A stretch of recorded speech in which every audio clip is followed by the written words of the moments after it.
world where things are not what they seem. It is the world of the Transformers. Transformers, more than meets the eye. Autobots wage their battle to destroy the evil forces of the Decepticons. Transformers, robots in disguise. Transformers, more than meets the eye. The Transformers from Marvel Comics. The Transformers, more than meets the eye. Autobots wage their battle to destroy the evil forces of the Decepticons. The Transformers, more than meets the eye. The Transformers, robots in disguise. Attack the Autobot commander! Call in the Decepticon leader! Transformers, more than meets the eye. The Transformers from Hasbro. The Transformers, more than meets the eye. Autobots wage their battle to destroy the evil forces of the Decepticons. The Transformers, more than meets the eye. The Transformers, robots in disguise. It's the Decepticon communicators! Get more Autobots! The Transformers, more than meets the eye. The Transformers from Hasbro. Tired of losing battle after battle in the sky, the Autobots create the ultimate robot jet.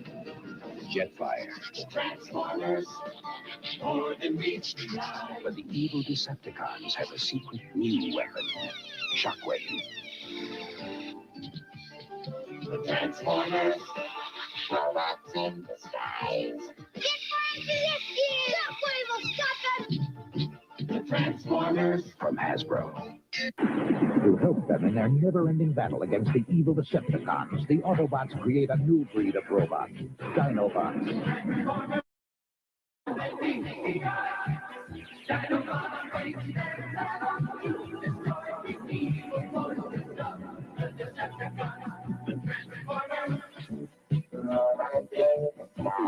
Decepticons are attacking! Dinobots get them! Can't beat the Dinobots! Sold separately from Hasbro. Oh, look! What is it?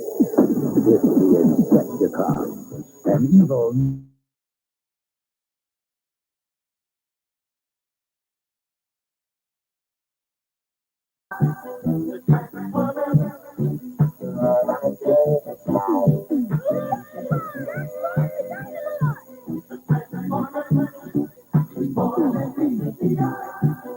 sold separately from Hasbro. In the world of the Transformers, nothing is what it seems. Meet the Constructicons, 6 evil robots that transform into one mechanical giant. the Transformers, more than meets the eye. The Transformers, It's Devastator! 6 Constructicons in 1! Transformers, Devastator's more attacking! than meets the eye. Constructicons gift set sold separately from Hasbro. Transformers, it used to be easy to tell the Autobots from the Decepticons, but now the mini-spies are on the loose. They look like Autobots, but are they? It's a Decepticon! Transformer mini-spies. You get one with each of the 6 Autobot mini-car packages. Motorized Transformers. You can't tell if they're Autobots or Decepticons until you rub up their symbol. It's an Autobot! Transformer mini-spies. Get them while supplies last from Hasbro. New Autobots join Optimus Prime, Smokescreen, Trax, Hoist, Inferno, Red Alert, and Grapple. And joining the evil Decepticons, Rust and Dirge.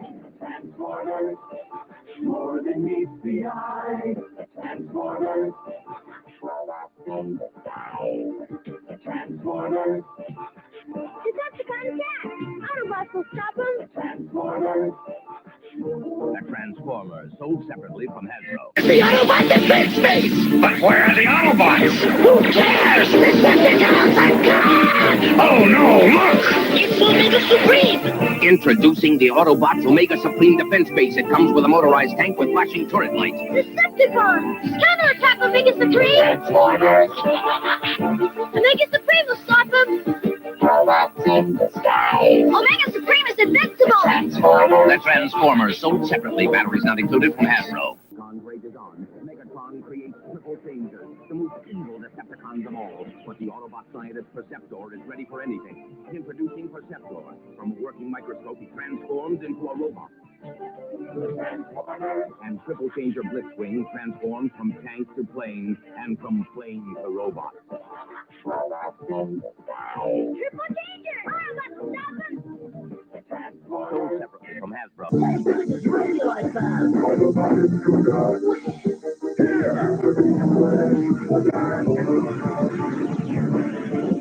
Introducing Blaster. He looks like an innocent radio, but transformed, he's a powerful Autobot communicator. Okay, it's trying to blast! Watch out for Soundwave! It's Soundwave the Blaster! Blaster and Prime will stop him! The Transformers, each sold separately from Hasbro. Rangers Ultra Magnus is a born leader. We meet at last, Galvatron, and it will be the last time we meet. And Galvatron is Ultra Magnus' sworn enemy. Transformers! Galvatron transforms from laser cannon to fighting robot, and Ultra Magnus from huge car carrier to Autobot commander. And now it's here in theaters everywhere. Transformers the movie. It's over, Prime. Does Prime die? Transformers the movie, rated PG, now playing everywhere. Don't miss it. What could be more terrifying than being Cop and Hot Rod, stranded on an alien planet battling the merciless Sharkticons? Really, see? Find friends today! Meet the Sharkticons! Autobots never face the evil force versus the terror of the Sharkticons, the Transformers. The Transformers, each sold separately from Hasbro. Decepticons are attacking our launch site. Where's Prime? He's on Cybertron. It's up to you, Ultra Magnus. Autobots, transform and motor! When Ultra Magnus rolls into action, he takes on Decepticons. Meet Ultra Magnus. He can transport 4 Autobots into battle, but once there, he transforms into my powerful Autobot commander. The Transformers. The Transformers, sold separately from Hasbro. And coming this summer, Transformers the movie. You've never seen anything like it. Only the aerial bots have this kind of teamwork. Aerial bots wage their battle to destroy the evil forces of the Decepticons, the Transformers, more than meets the eye. The Transformers. Nobody can stop Minotaur. That's Imperial. The Transformers, sold separately from Hasbro. Only we have a military attack group like the Combaticons. Transform Combaticons and attack the new Autobot city. More than meets the eye. Autobots, this is our new city Metroplex. It can transform into a battle station and then transform again into the gigantic Metroplex himself. But the Combaticons can combine to form Bruticus.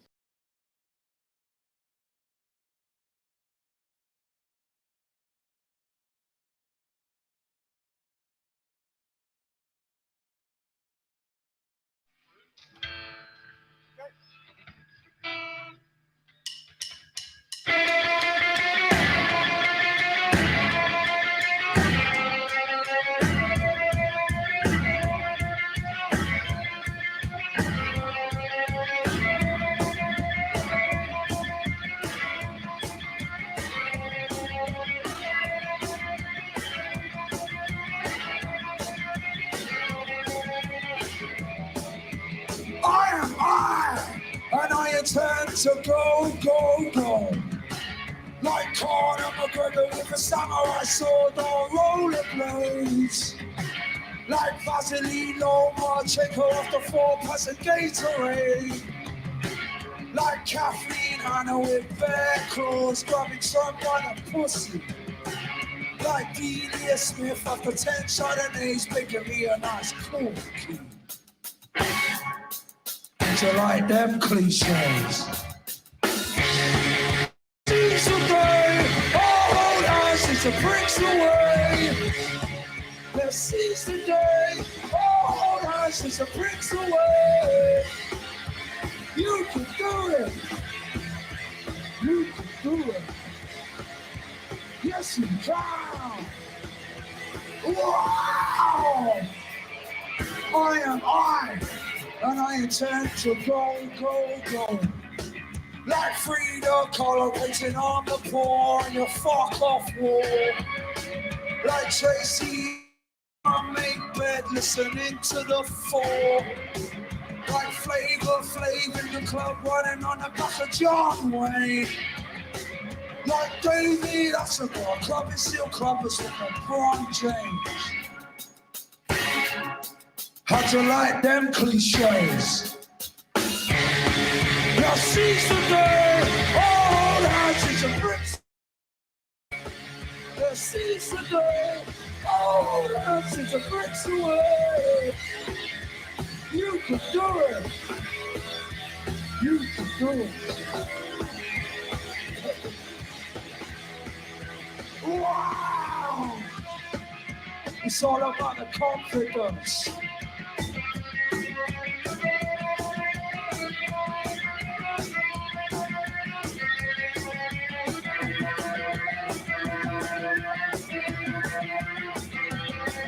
Your joke, how fucking saggy. Your joke, how fucking saggy. Your joke, how fucking saggy. Your joke, how fucking saggy. Your joke, how fucking saggy. Your joke, how fucking saggy. Your joke, how fucking saggy. Your joke, how fucking saggy.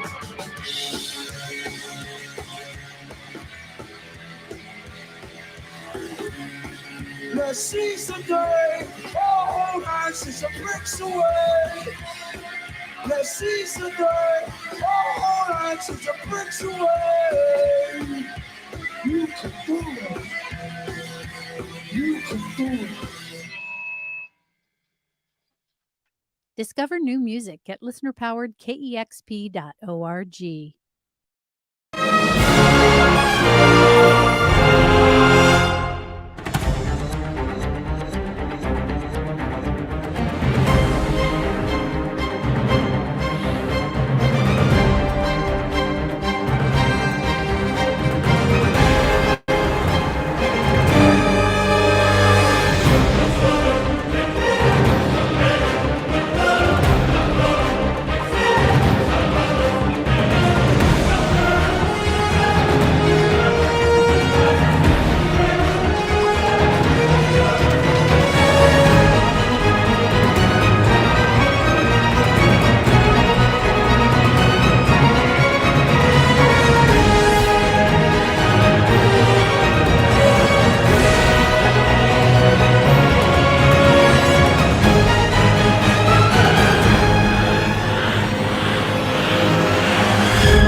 Woo! Oh my goodness, people. I hope everybody's doing all right. Keeping it purple. Keeping it purple. That's happening. Okay? I want everybody to know. Keeping it purple. Anyway, somebody showed up in chat, and I'm really glad they did. Because I see that some of you were saying hello to this person, and I get it. I understand, and I wrenched this person because I really like them. But I took their wrench, and I'll tell you why. I'll show you why, as a matter of fact. So yeah.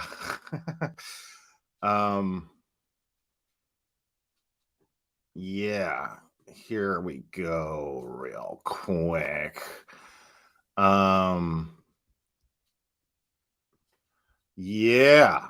Oh, look at, in all her glory, folks.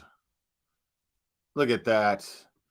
What? Oh, what?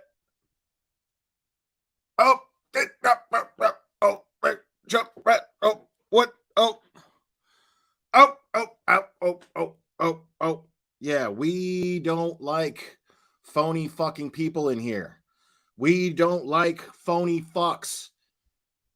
Get fucked, Leo. Moving on to pressing business. Anyway,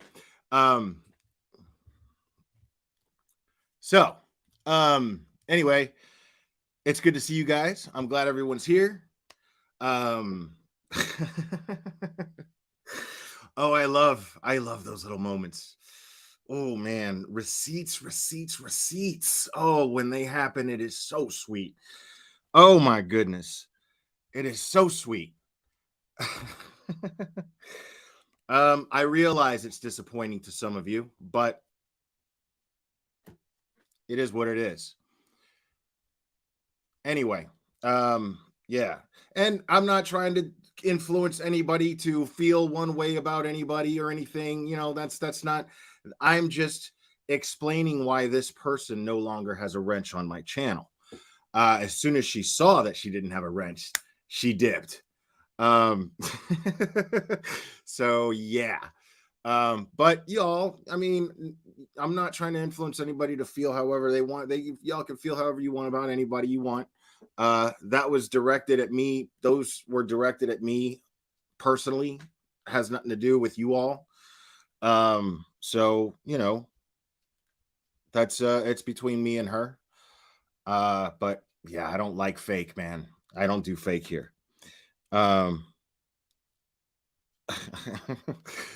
Anyway,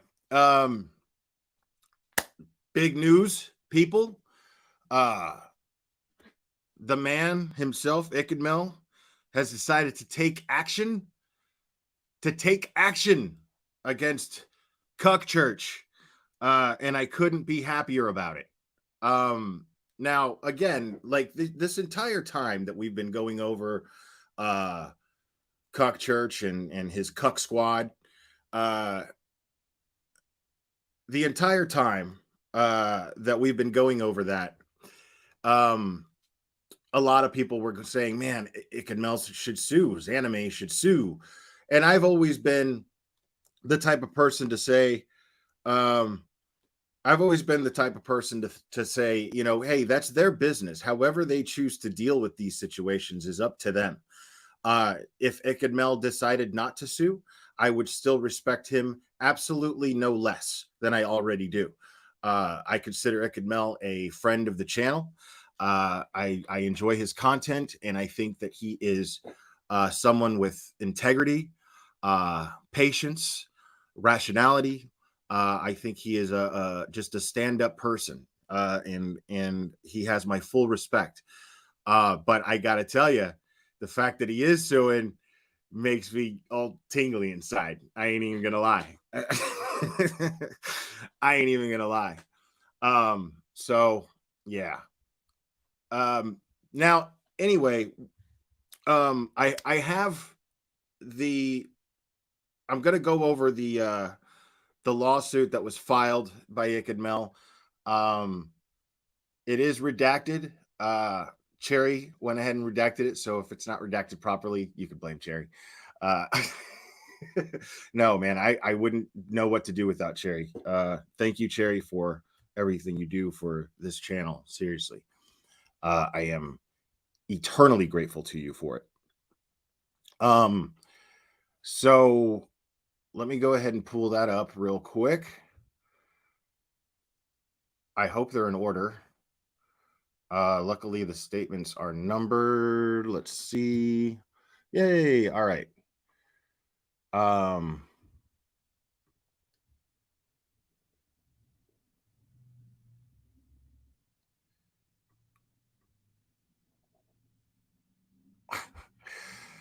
She's right. I am sucking up.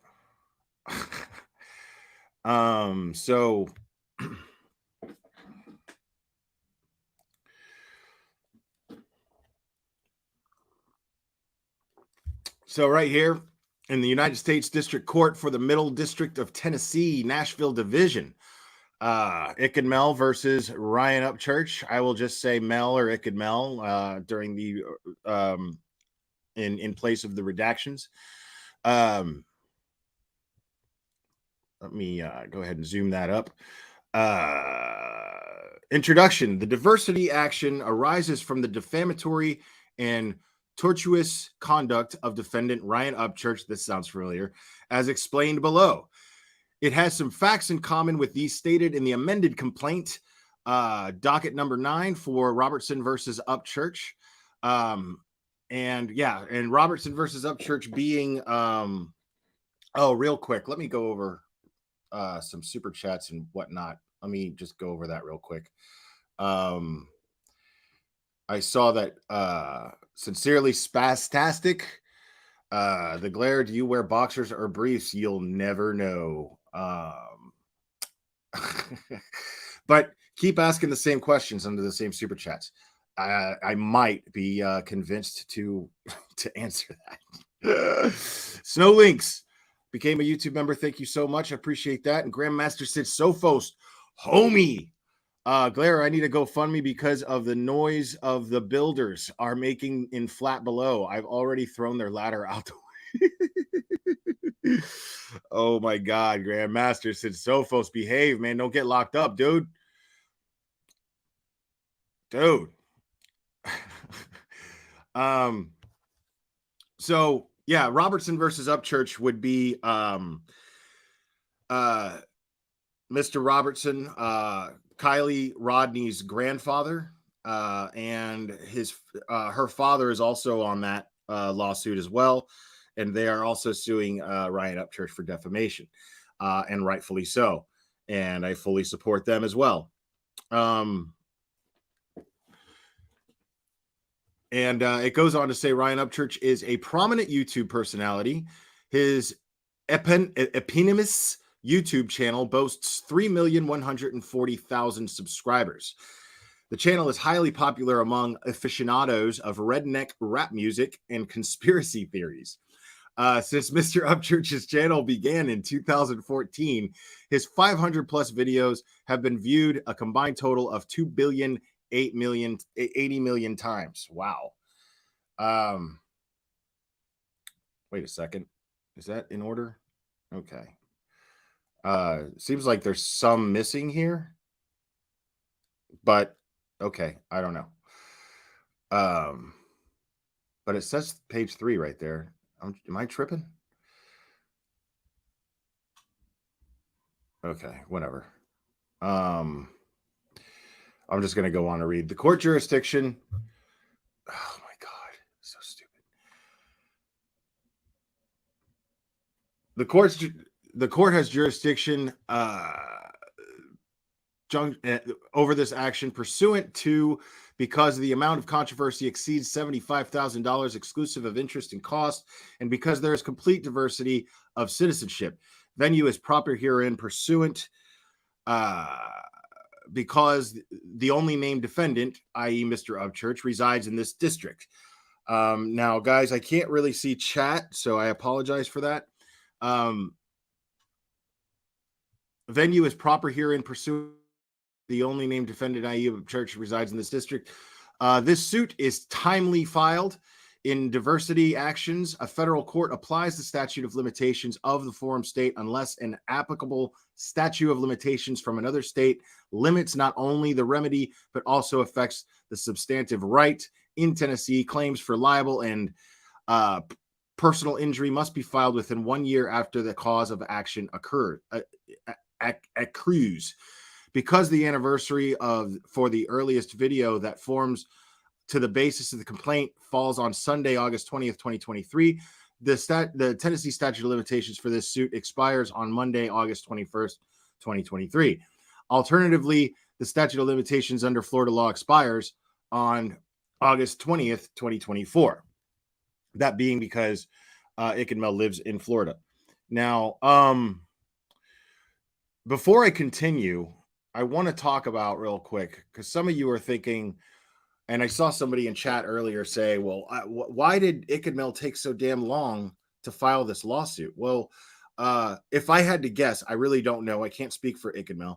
But if I had to guess, I'd say there's 2 reasons. One, simply because Ickedmel is a good guy and very patient and probably gave him ample opportunity to apologize. And probably just reached his threshold with the threats that he was receiving from the idiots that follow Ryan Upchurch. So if I had to guess, that would be one of the reasons. One of the other reasons, simple practicality. Just like when we follow these cases, what happens in these cases, in these criminal cases, even though this is not a criminal thing, this is a civil thing, but in criminal cases, what happens before they go to court? Everything, an arrest is always prelude to going to court. A potential trial, whatever can be proved in court. So if I had to guess, he was collecting evidence. that being another reason. Just waiting and collecting more evidence, so that he can ensure a win here in court. That would be one of my guesses. But I can't speak for Ickedmel. I don't know if that's one of the reasons that motivated him and caused him to wait as long as he did. Right. Basically, Ickedmel is nice.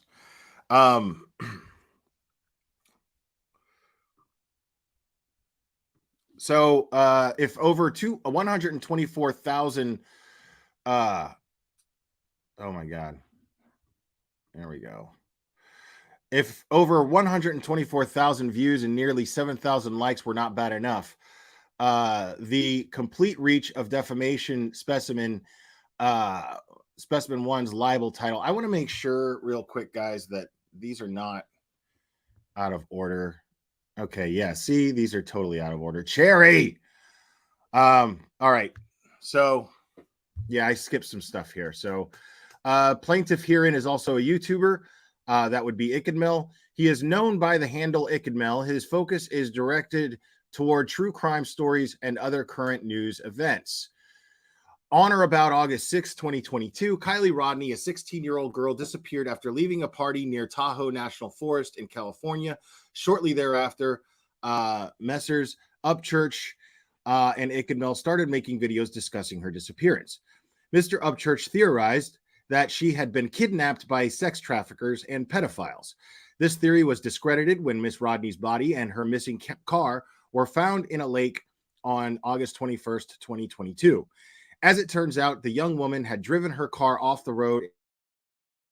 Prior to the discovery of Miss Rodney's body, Mr. Upchurch prepared 2 videos accusing Mr. Ickedmel and heinous acts. In the first video, published August 20th, 2022, Mr. Upchurch states and or implies that Mr. Ickedmel handle Ickedmel is a code word for sex trafficking.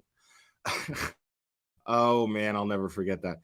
In the second video published the next day, Mr. Upchurch states that Ickedmel, i.e., linked to a child pedophilia website. Thus, in these videos, Mr. Upchurch states and or implies that Mr. Upchurch or Mr. Ickedmel is a, hold on a second.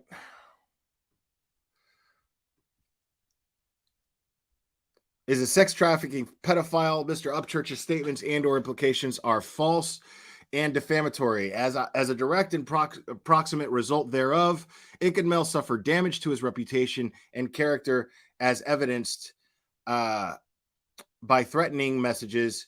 Let me see real quick, make sure I got the next one. Okay.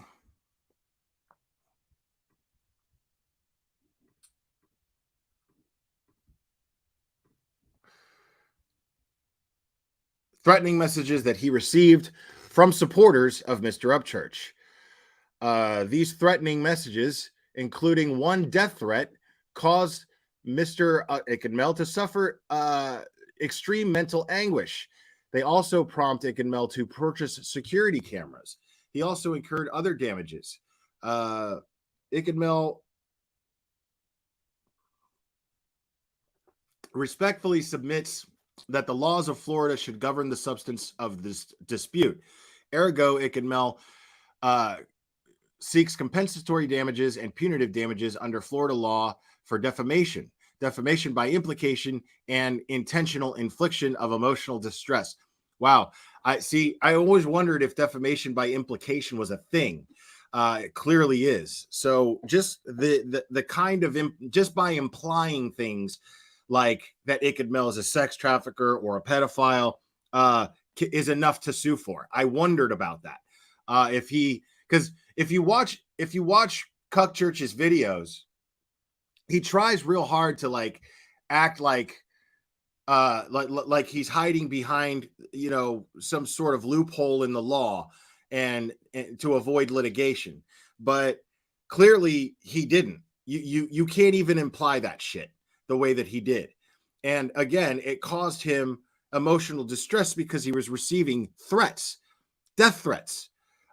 He was receiving just harassing emails from these idiots that follow this moron. So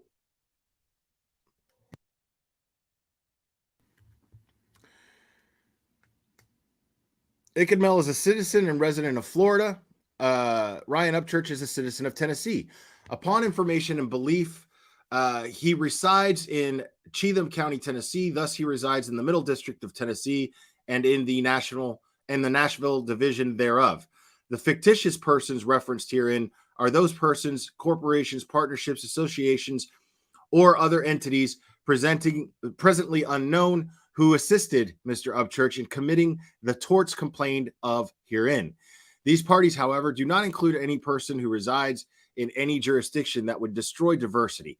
Any reference herein to Mr. Upchurch shall be understood to also reference those fictitious persons. There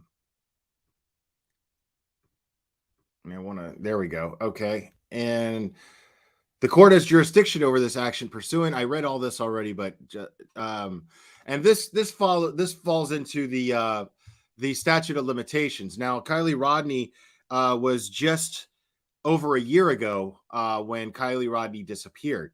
So all of these videos that are in question here that Ickedmel is suing him for took place obviously after the fact, and there was a statute of limitations of 1 year. So Ickedmel, I have to think that it's strategic. I have to think that it's absolutely strategic that Ickedmel filed just before the statute of limitations ran out. And probably, like I said, in order to make sure that he collected as much possible evidence that he could. So that would make sense to me. And that's not to discredit him as being a nice guy or anything. I mean, this makes him a smart guy. And it doesn't take away from him being a nice guy at all by standing up for himself and taking action. Not in the slightest bit. I don't see anything about Ickedmel's actions here in suing Ryan Upchurch as being malicious or petty in any way, shape, or form. I feel that he endured more than anybody should ever have to from Ryan Upchurch and from the people who follow him. So this is just simply a man who is reached his threshold and is standing up for himself, period. And I don't want to hear anything different.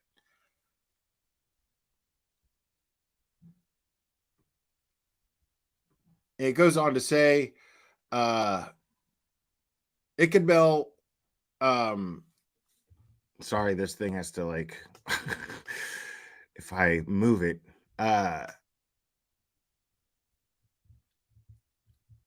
okay. Ickedmel incorporates all the above paragraphs. Kylie Rodney disappeared on August 6th, 2022. On August 9th, 2022, hold on. Jesus Christ, Cherry. All right, give me 1 second, guys. I'll just go on reading it. Ickedmel began posting videos discussing Miss Rodney's disappearance. Shortly afterwards, Ronnie Jones started calling into Ickedmel's webcast. On August 15th, 2022, Mr. Upchurch was listening to Ickedmel's webcast when Mr. Jones called the program. After Mr. Upchurch had posted comments to the live chat after Mr. Upchurch had posted comments to the live chat feed objecting to Mr. Jones's point of view, Ickedmel invited Mr. Upchurch onto the show to discuss the matter. Mr. Upchurch agreed and called the number to the webcast, which has a 954 area code that is assigned to Florida. Ergo, Mr. Upchurch knew or should have known that he was communicating with Ickedmel while the latter was in Florida. In his videos, Mr. Upchurch implies that Mr. Jones was somehow involved in the disappearance of Miss Rodney. Moreover, because Mr. Jones had called into Ickedmel's webcast, Mr. Upchurch suggested that Ickedmel was associated with Mr. Jones. I remember all this like it was yesterday. We went over this and over this. Mr. Upchurch suggests no, and I love it. I love that this is so thorough. Of course, a lawsuit has to be. Mr. Upchurch suggests that Ickedmel was involved in Miss Rodney's disappearance. He absolutely did. On August 22nd, Mr. Upchurch uploaded a video to YouTube in which he states that Ickedmel is a sex trafficking code. The Ickedmel name is a sex trafficking code. Let's see.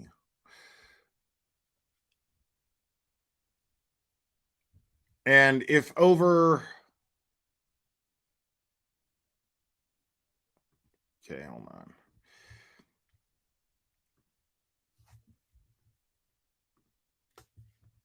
All right. If over 124,000 views and nearly 7,000 likes were not bad enough, the complete reach of defamation specimen, libelous title, Ickedmel is a sex trafficking code word, is mind-blowing when one considers the number of times it has been impressed upon the feeds of YouTube viewers.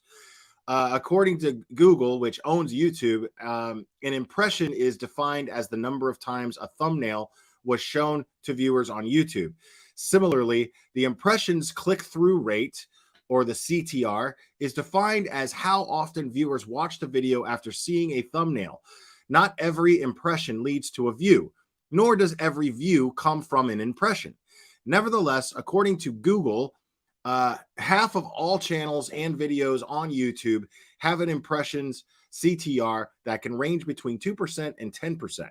Therefore, to garner 124,000 views with an impression CTR of 2% to 10%, the thumbnail of defamation specimen 1 and the extension, its libelous title, must have been impressed upon the YouTube feeds of 1.2 million to 6.1 million people, unless it was also shared by way of Facebook, Twitter, Instagram, TikTok, or any other social media networks whose impressions are not measured by YouTube. So think about that for a second. Like this, by just by understanding how YouTube works and impressions on YouTube works, guaranteed that 1.2 million people, anywhere between 1.2 million people to 6.1 million people, saw that title, that Ickedmel is a sex trafficking code. And that's just on YouTube. That doesn't include all of these other social media platforms that are mentioned here: Facebook, Twitter, Instagram, TikTok, or any other social media network. So that is insane to me. That is absolutely insane to me. I mean, Jesus.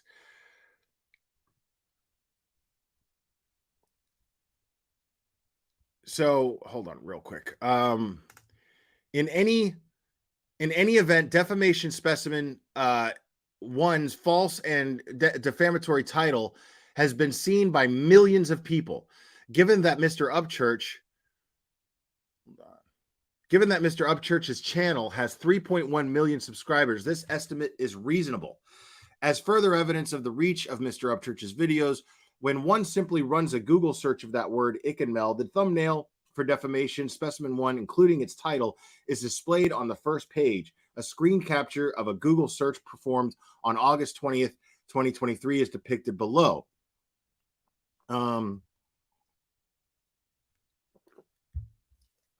Yeah. And that's just in Google. Like, that comes up in a Google search. Like, as you can see right here. This comes up in a Google search. This isn't even this isn't even YouTube, a YouTube feed. This is a Google search. That's just fucking crazy. Let me get to... There we go. Restated, Ickedmel's own videos from which he derives income have been suppressed in Google's search algorithm. by Mr. Upchurch's defamatory videos about Ickedmel's, further evidencing the damage to Ickedmel's reputation. The following day, August 21st, 2022, Mr. Upchurch uploaded another video that falsely states and or implies that Ickedmel was linked to a hidden YouTube pedophilia website. The statements and implications contained within this video and in its title are referred to as Defamation Specimen 2. This video is transcribed as follows. Jesus Christ, this is fucking dope. Welcome, Hippoporium. Thank you. And if I missed any, I apologize. I just glanced down at my phone and saw the chat. But this is very interesting. I'm loving this right now. Like it's not even fucking Christmas, dude. Because I remember going over all this and going, man, I hope fucking Ickedmel sues the balls off this dude. So the transcribe of Cuckchurch's video goes as follows. Dude, the evidence is not stopping against those motherfuckers, all right? So we already linked Ickedmel to Ronnie Jones and showed y'all who both them really were and linked the bump lip girl to them as well. Bump lip girl just deleted her fucking YouTube. So I went to go type her name in, the fucking podcast thing, the Zanime X. It goes to a YouTube channel that is talking about Kylie Rodney. And when you click the fucking comments, dude, it is linked to child porn and shit. Dude, it even says 18 and below. Dude, y'all some sick motherfuckers. Everybody follow Ickedmel after today. Well, fuck. We'll know where all the weirdos are, I guess. What a fucking idiot. In this August 21st, 2022 video, the only reasons that Mr. Upchurch presents for his assertion that Ickedmel is linked to a hidden, a hidden YouTube pedo site, which is short for pedophilia website, are that,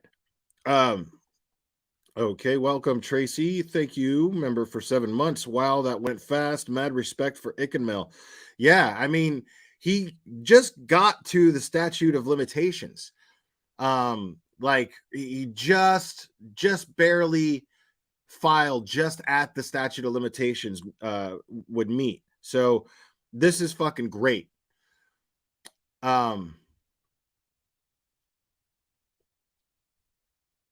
So certain links to pornographic videos have been placed into that chat feed of another YouTuber's video, said links being prominently displayed by Mr. Upchurch, and that these links say 18 and below. The other YouTuber, Burden of Proof, from which channel, I see you in chat. Big shout out to Burden of Proof. Please subscribe to Burden of Proof if you're not already. If you guys want to see really good true crime, well covered, and not just the popular cases that everybody's talking about. She really cares, and she really puts out information on many missing people and covers these cases very thoroughly and with a lot of heart. So guys, please make sure to subscribe to Burden of Proof. I think it's a fucking crime that she does not have tons and tons and tons of subscribers and a chat packed with people. So please subscribe to Burden of Proof. The other YouTuber, Burden of Proof, from whose channel Mr. Upchurch found the aforesaid pornographic links, has absolutely no connection to Ickedmel.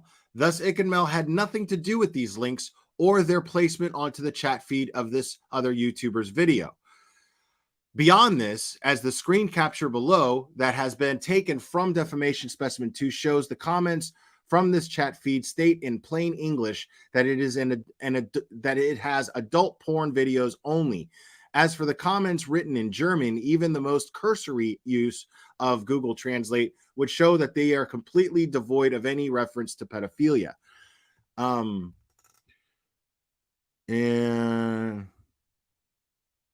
yeah, sorry, I want to get a better look at that comment. Trending adult porn videos only, blah, blah, blah. Yeah, all bullshit. This is just all bullshit. Nevertheless, if one were to assume if one were to assume arguendo that the website links that are depicted above do in fact point people to hidden pedophilia sites, as Mr. Upchurch seems to argue, then either Mr. Upchurch or someone he knows must have reached this conclusion by viewing the content found on those websites. Good point. After all, he could not have based his assertion, merely upon what these comments say, since they do not reference child pornography or pedophiles in any way. Thus, Mr. Upchurch simply cannot prove that these websites are for pedophiles, let alone that Ickedmel is linked to them, without implicating himself in the commission of at least one federal crime. Oh, I love it. So let's break that down there for a second. So basically, there's no fucking way. All right, I want to be very clear about this. There's absolutely no fucking way that Cuckchurch could have come to the conclusion that Ickedmel's content is linked to pedophilia websites unless Ryan Upchurch himself clicked on those sites and committed a federal crime himself. So either way, either he's fucking lying or he's clicking on porn on kiddie porn. Which one is it, Cuckchurch? Either you're a fucking liar or you're clicking on kiddie porn. Which one is it, dude? Because the fact is this proves right now that it has nothing to do with Ickedmel. But you're out there clicking on kiddie porn? Really, bro? Okay. Just saying. Just saying.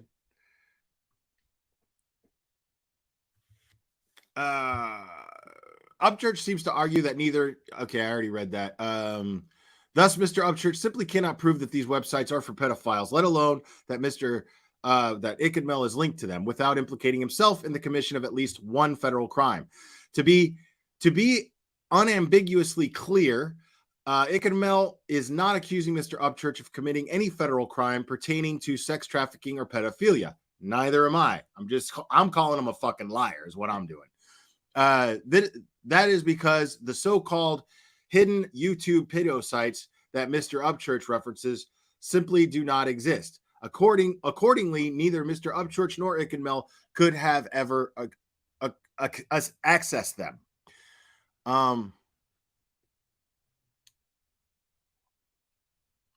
Now, here's the law on this. I'm going to go ahead and read that. Because the pornographic links may lead to viruses, these links are partially redacted in this depiction. However, the unredacted links are available on the video for defamation specimen 2. Okay, never mind. And yeah, it says here, downloading child pornography, which one thinks would be ubiquitous at any pedo site, is punishable by 5 to 20 years in a prison, pursuant to 18 USC blah blah blah blah blah. Likewise, being an accessory before the fact to a felony is punishable by the same term of confinement as the predicate offense pursuant to 18 USCC. Also, the failure to report the commission of a felony under federal law with intent to conceal the same is misprision and is punishable by up to 3 years in federal penitentiary. Mr.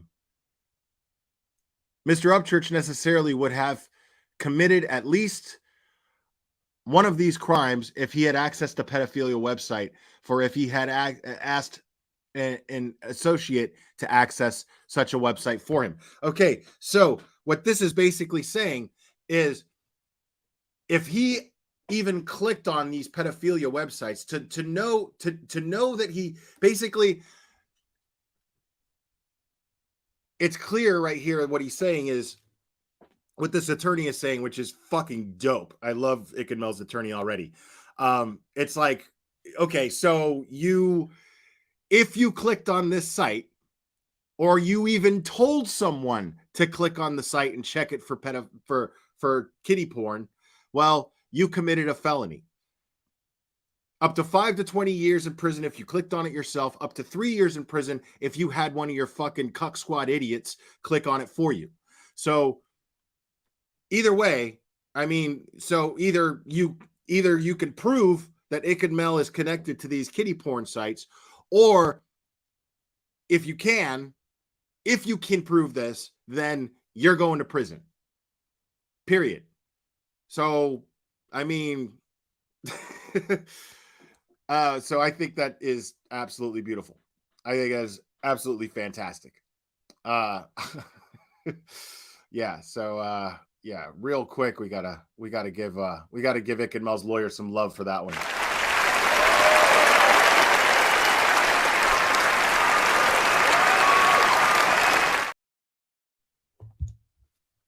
Oh yeah. So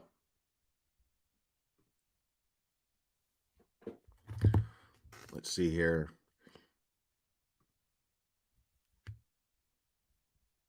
Nevertheless, by relying on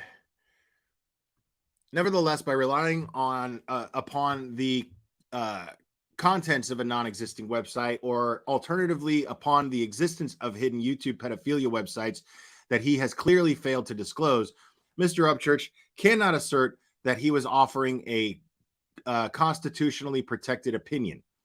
On the contrary, Mr. Upchurch knew Defamation Specimen 2 and its title were false.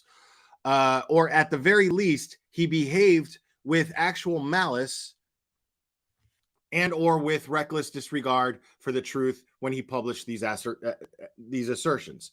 Defamation Specimen 2 has been viewed at least 167,000 times and has been liked 9,380 times. Thus, over 9,000 people have expressed belief in what Mr. Upchurch has stated or implied. If over 167,000 views and over 9,000 likes were not bad enough, the complete reach of Defamation Specimen 2's libelous title, i.e. Xanimax and Ickedmel linked to hidden YouTube pedo site, Kylie Rodney, is staggering. Assuming a CTR rate of 2% to 10%, as described supra, Ickedmel estimates that the libel title to Defamation Specimen 2 has been impressed upon the feeds of between 1.6 million and 8.3 million people. Jesus. Thus, Defamation Specimen 2's false and defamatory title has been seen by millions of people. So it doesn't matter if people clicked on it and watched the video. I want to impress that on you guys again. It doesn't matter if it doesn't matter if that many people clicked on the video. Just the title alone is defamatory. Just the title alone. So that kind of impression, someone seeing that title in their newsfeed, scrolling without even clicking on it, that reached at least 1.6 million people.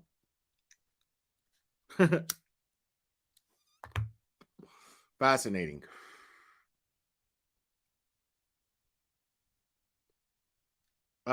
It says Ickedmel has never been a sex trafficker. Ickedmel is not a code word for sex trafficking. Ickedmel is not a pedophile. On August 21st, 2022, Mr. Upchurch uploaded a video in which he plays a clip of several of his supporters talking about Ickedmel in this republished clip, which has been viewed at least 175,000 times. Another YouTuber reveals that Ickedmel's real name is so-and-so and discloses that Ickedmel operates a company in Florida. It says Ickedmel has a business, so it said entity type Florida limited liability company, and I remember seeing this. Right, and that's Ickedmel LLC. All right, so first of all, we've got his real name. Right, his real name is blah, blah, blah. Okay, here's his picture right here off Pinterest. Ickedmel profile. Oh, Pinterest. I don't know if you guys have this information. Jesus. Yeah, so Cuckchurch and his minions are fucking trying to dox him on top of it. So they're doxing him, and calling him a pedophile. This puts him in direct danger. This puts him in direct danger. I'm going to say that one more time. Ryan Upchurch and his minions, by saying these things live on a feed, are doxing him and calling him a pedophile, and they are putting him in direct danger. Thus, on the day he claimed that Ickedmel is linked to a hidden YouTube pedo site, Mr. Upchurch revealed that Ickedmel's identity and whereabouts. Therefore, Mr. Upchurch intentionally directed the statements and or implications complained of herein toward the specific end of defaming Ickedmel, and not simply a YouTube figure named Ickedmel. Sorry, I mean, I realize that's redundant, but I'm just replacing his real name with Ickedmel because it's redacted. By stating and or implying that Ickedmel was involved with sex trafficking and pedophilia, Mr. Upchurch caused actual injury to Ickedmel. This injury, which occurred in Florida, includes but is not limited to the following. Okay, this is interesting.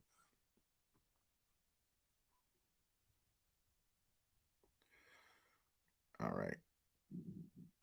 On or about September 14th, 2022, Ickedmel received a Facebook message from, Stifler's mom. Thank you. Mel is a gangster, filing at the last minute. Love it. Yeah, totally. Badass. Very smart. Very strategic. On or about September 14th, 2022, and thank you, Stifler's mom. Ickedmel received a Facebook message from Ralph Simard of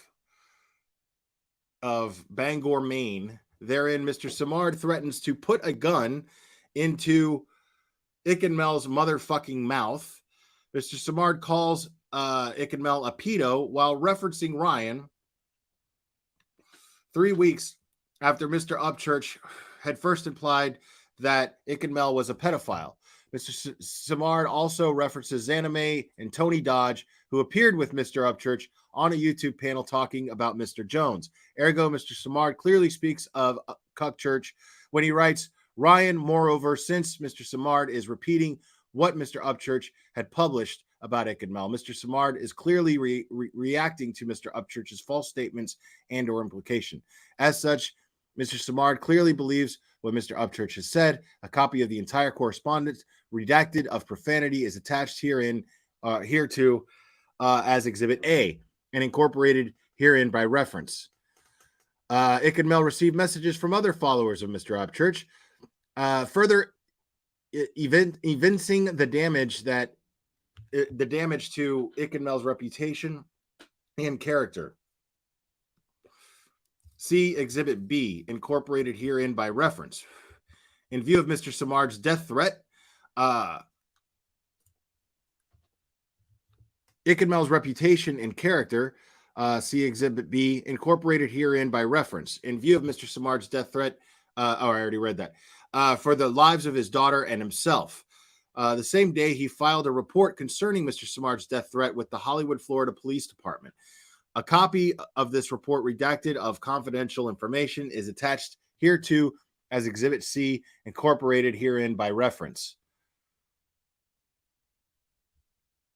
In response to Mr. Simard's death threat and the other hateful messages he received, which were all prompted by Mr. Upchurch's defamation and or defamation by implication. Ickedmel purchased security cameras for his home in Florida for protection. In the initial days following Mr. Upchurch's defamation and or defamation by implication, Ickedmel also lost subscribers to his YouTube channel. Attached to Exhibit D, incorporated herein by reference, are just a few of the comments and messages of viewers indicating that they were unsubscribing from his channel. Therefore, because of the false and defamatory statements and or implications raised by Mr. Upchurch and his videos, and in the written titles to said videos, Mr. Ickedmel has suffered damage to his reputation and character, which in turn has led to I'm not a lawyer, guys. I'm not very well educated, so I am Sorry for some of these words that I've never heard before, and never had to read before.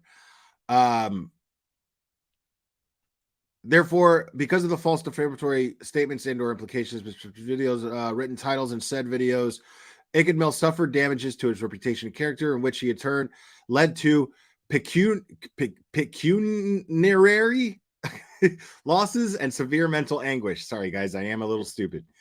Mr. Upchurch had actual knowledge that Ickedmel's handle was not a sex trafficking code word, as evidenced by his republication of Ickedmel's explanation for how he got the name. Likewise, Mr. Upchurch had actual knowledge that that Ickedmel was not linked to a hidden pedophilia website, as evidenced by there being no mention of pedophilia in the chat feed comments describing the links to these supposed websites. Ergo, Mr. Upchurch had actual knowledge of the wrongfulness of his conduct. Furthermore, given that his audience is comprised of more than 3.1 million subscribers, Mr. Upchurch knew that there was a high probability that injury or damage to Ickedmel would result. Despite having this knowledge, Mr. Upchurch intentionally pursued the course of conduct complained of herein, which resulted in the injury or damage described herein. Thus, by performing the actions complained of herein, Mr. Upchurch had the specific intent of causing harm to Ickedmel. He acted with malice and with deliberate disregard for Ickedmel's safety and well-being, all for the singular purpose of growing his YouTube channel. On August 7th, 2023, counsel for Ickedmel delivered via facsimile to counsel, I don't know what that is, for Mr. Upchurch, a letter demanding retraction of the videos and titles, claiming that Ickedmel's linked to a hidden pedophile website and that his handle is a sex trafficking code word. So what that means right there is Ickedmel and his attorneys, or his attorney, they gave Ryan Upchurch a chance to retract it. They gave him an opportunity to retract it, and he basically wiped his ass with it. So this is why we're here, because because Ryan Cuckchurch is so fucking proud and so stubborn and stupid, by the way. I mean, it's not that hard. I mean, all you had to do is just be like, listen, man, I was fucking around. YouTube's just entertainment. You know, it's don't take me seriously when I'm doing this shit. You know, I mean, I do that all the time. Morbid, who's in the chat right now, his content is extremely controversial, but he's always telling, don't take me seriously. I'm just fucking around here, man. We're just having fun. This is entertainment. They're just jokes. You know what I mean? It's not that hard to just say that, I mean, take some accountability. I mean, and Ickedmel gave him an opportunity to do this, and he just pissed on it. Jesus, man. So on August 11th, 2023, Mr. Upchurch uploaded a video wherein he refuses to retract any of his statements. Mr. Upchurch states in a pertinent part. Okay, so not only did he piss on it, but he did it publicly. He put out a video after Ickedmel sent him this, basically a chance to retract his statements on the 7th of August this month, this year. Ryan Upchurch on August 11th decides he's going to put out another video.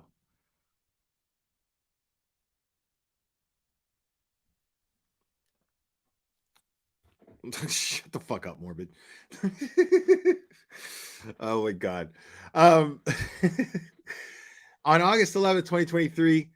So on August 11th, what he decides to do to respond to his chance to retract this. I mean, so stupid. So this is the transcript of the video of Ryan Upchurch's response to this chance to retract what he said. It says, "Oh, Icky Dicky, you look like a walking Avon bottle, you little bitch. Hold on. Yeah, I got your letters talking about, hold on. Oh, we won't sue you if you retract all your statements and say it was fake. Fuck you. Sue me. I don't give a fuck what you think. You're actually bothering me because the internet, motherfucker. I don't live in the internet. What scared me out of my freedom of speech? And oh, Ickedmel, you crooked cop-looking motherfucker. I don't care about anything you say either. What are you going to do? Yo, your colon don't even work right. You've been sitting in that chair so long. None of that shit even makes sense. Wow. So, this is another idiot, like Battery Betty or Blowhorn Betty or whatever the fuck many handles she goes by. Like that fucking moron. She thinks that there's no limit to your freedom of speech. Your freedom of speech is fine. First Amendment rights are great.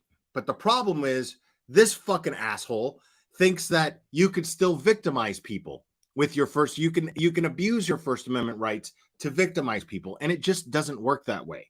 It just doesn't work that way. You cannot go around lying about people and saying that they are pedophiles or they belong to a sex trafficking ring or their channels are linked to sex trafficking websites and pedophile websites. You cannot do that when it's not true.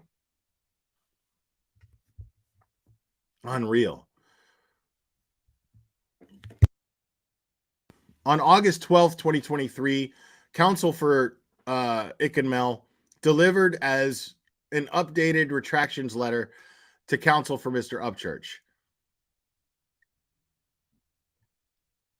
A copy of this letter and its attachments, which include the previous retraction letter, though. Oh, okay, real quick. Let me address this. This is very nice, kind. Thank you so much. Allie79, thank you. Don't call yourself stupid or uneducated. I don't always agree with your content, but you're not stupid or uneducated. Be kind to yourself. When I say I'm stupid, I'm kind of joking around. I know I'm fairly intelligent, but I am uneducated. Make no mistake about that. I am uneducated. But that's absolutely true. The Kill Shot Report. Thanks, buddy. Uncovering the truth. Glare, you sexy some bitch. How you been, brother? I've been doing good. Thanks, man. Appreciate that. Let me go on here. A copy of this letter and its attachments, which include the previous retraction letter, though redacted for profanity in the quoted defamation and for any Rule 408 material, is attached as Exhibit E and is incorporated herein by reference. Mr. Upchurch has provided no retraction in response to Ickedmel's demands. Therefore, Mr. Upchurch has acted and does continue to act with actual malice and with reckless disregard for truth. And I must note before I move on, Cuckchurch has been real quiet. He's been real quiet lately as far as talking about this stuff goes. Real quiet. I wonder what he's going to have to say about this. Ickedmel,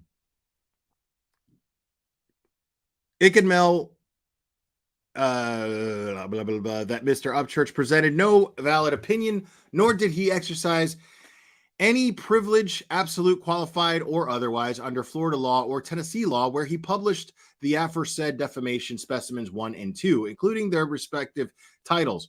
Moreover, Ickedmel avers that neither the Tennessee public participation nor its Florida counterpart has any effect to this court in this court. Therefore, Mr. Upchurch is liable for the defamation and other tortuous acts complained of herein.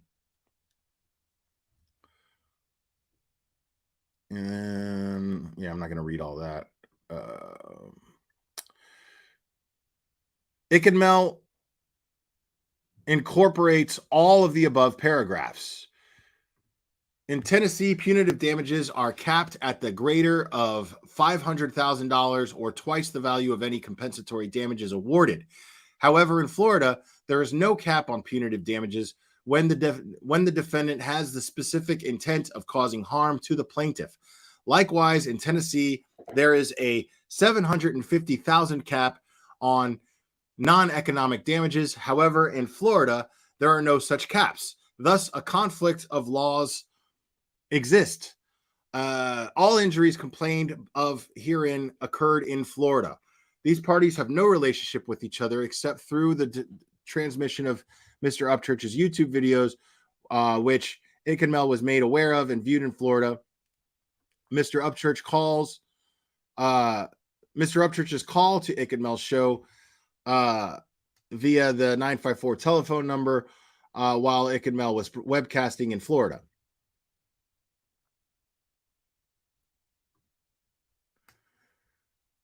Given that a conflict of laws exists, that the injury occurred in Florida, and that the parties' direct contacts were limited to Florida, the state having the most significant relationship to the parties and the occurrence at issue herein is Florida. Therefore, Florida's substantive law should apply. Ickedmel hereby seeks relief under Florida law for causes of action 1 and 3. However, in the abundance of caution, Ickedmel seeks relief in the alternative under Tennessee law for cause of action 4 through 7. Finally, for cause of action 8, Ickedmel seeks injunctive relief, regards in which state law is selected. Causes of action, Ickedmel incorporates all the above paragraphs. Ickedmel has complied with the pre-suit notice provisions of Florida statute, blah, blah, blah, blah, blah, and including their... Okay, these are just, yeah. Okay, so it's saying that the retraction at demanding retraction of defamation specimens 1 and 2, including their respective titles, at least 5 days prior to the filing of the suit. Said retraction letter was faxed to Mr. Upchurch's attorney on Saturday, August 12th, 2023, with confirmation thereof attached hereto. Okay, so they went straight. Now, this is confirmation that they went straight to Cuckchurch's attorney. They didn't go to him. They went to his lawyer. So, I mean, this is as real as it gets, okay? So Ickedmel's lawyer faxed the retraction letter. They made the retraction letter for him, basically just to sign and read, I guess, whatever. And they basically did all the work for him, and he basically and he even made a video saying, "I got your stupid fucking letter. Fuck you." So he just basically spit in Ickedmel's face, and so he's like, "All right, well, I'm fucking suing then." Fair enough. Wow. Disregard falsely in the matter concerning public official, or at least negligently on a matter concerning a private person. Actual damages and statement must be defamatory. Defamation specimen 1, which includes its written title, was published to between 1.2 million and 6.1 million YouTube viewers. Likewise, defamation specimen 2, which includes its written title, was published between 1.6 million and 8.3 million YouTube viewers. Thus, this first element of defamation under Florida law is met. Mr. Upchurch disclosed to his audience that Ickedmel, therefore, when Mr. Upchurch referred to Ickedmel, he was referring to Ickedmel's real name, who he is. Mr. Upchurch published defamation specimens 1 and 2, including their respective titles, to his YouTube audience. He exercised no privilege and enjoyed no immunity from suit when he did so. Defamation specimen 1, which includes its written title, claims that Mr. His handle, Ickedmel, is a sex trafficking code word. This is false. Defamation specimen 2, which includes its written title, claims that Ickedmel is linked to hidden YouTube pedophilia website. This too is false. Thus, the second element of defamation under Florida law is met. Although Ickedmel is a YouTube channel, he has a YouTube channel. He is nevertheless a private person. Exactly. Furthermore, allegations concerning whether he is a sex trafficker or user of hidden pedophilia websites are not public controversies. Therefore, Ickedmel is not a public figure. Ickedmel is a public figure, but his real name, which is redacted here, is not a public figure. I want to be very clear about that. People have lives outside of YouTube, and we have rights as YouTubers. We have rights to our private lives. Absolutely. Limited purpose or otherwise for the purpose of defamation law. That very day that Mr. Upchurch proclaimed that Ickedmel was a sex trafficking code word, he also played a video where Ickedmel gave a different reason for the name's origin. Thus, Mr. Upchurch knew that defamation specimen, including his title, was false, or at the very least, Mr. Upchurch must have harbored subjective doubts. Okay, so what this is doing right here, this paragraph 72 is explaining is that since Cuckchurch uploaded a video and showed a video in the video that he made of Ickedmel explaining how he got the name Ickedmel, that's him acknowledging the fact that that's not really his name, that that's not really who he is, that he is a real person outside of YouTube. Not to mention, which is not mentioned right here, the people that doxed him while he was on panel. So Cuckchurch is all this is doing is being thorough and explaining that Cuckchurch absolutely knows the difference between a YouTube handle and a real person. And that real person is being injured.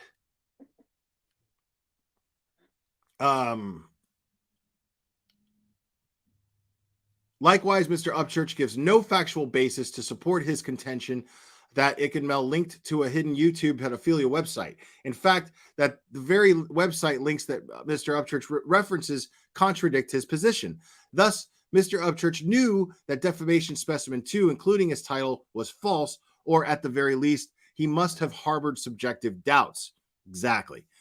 So at least he was probably like, I'm not sure. You know, like when he's saying these things about Ickedmel and being linked to pedo sites and shit, he knew that he wasn't, or at least had subjective doubts and was like, well, I don't have any actual proof. You know, so he knew. Likewise, Mr. Upchurch gives no... Okay, I already read that. Therefore, Mr. Upchurch acted with actual malice and or reckless disregard for the truth, far surpassing the requisite level of negligence in this case to impute fault or for defamation. Ergo, the third element of defamation under Florida law is met. As a direct proximate result, Mr. Upchurch's publication of defamation specimens 1 and 2, including their respective titles, Ickedmel suffered actual injury, fulfilling the fourth element of defamation under Florida law, i.e. injury, as stated above. Ickedmel suffered oh shit. My bad, guys.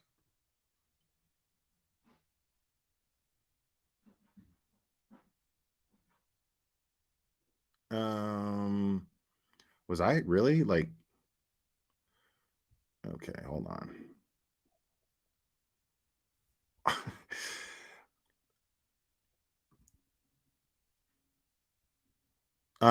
Yeah, I lost my place here, but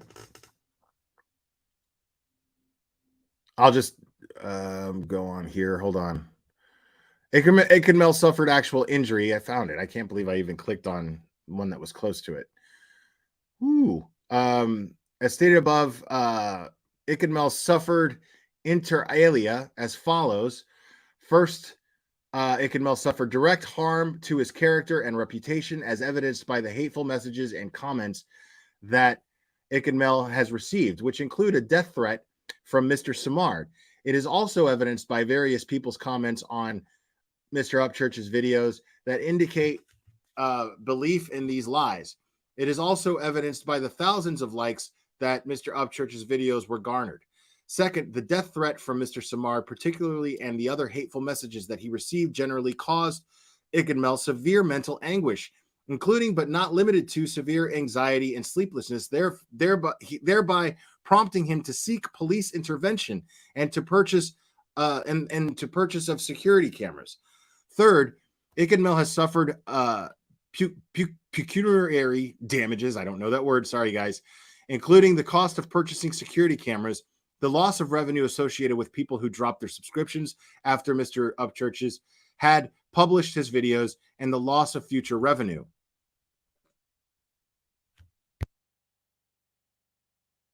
Defamation Specimen 1, including its facially defamatory title, accuses Ickedmel of adopting sex trafficking code word as his handle, thereby implies that he is a sex trafficker. Likewise, Defamation Specimen 2, including its facially defamatory title, expressly states that Ickedmel is linked to a website for pedophiles. Sex trafficking is a criminal offense. Similarly, pedophiles, by definition, desire to have sex with children, which also is a criminal offense. Given that most of the community, speaking by and through their elected representatives in Congress, in the State House of Florida, Tennessee, and elsewhere, have condemned sex trafficking and pedophilia by enacting criminal prohibitions thereto. Defamation Specimens 1 and 2, including their respective titles, tend to prejudice Ickedmel in the eyes of the minimum, a substantial and respectable minority of the community.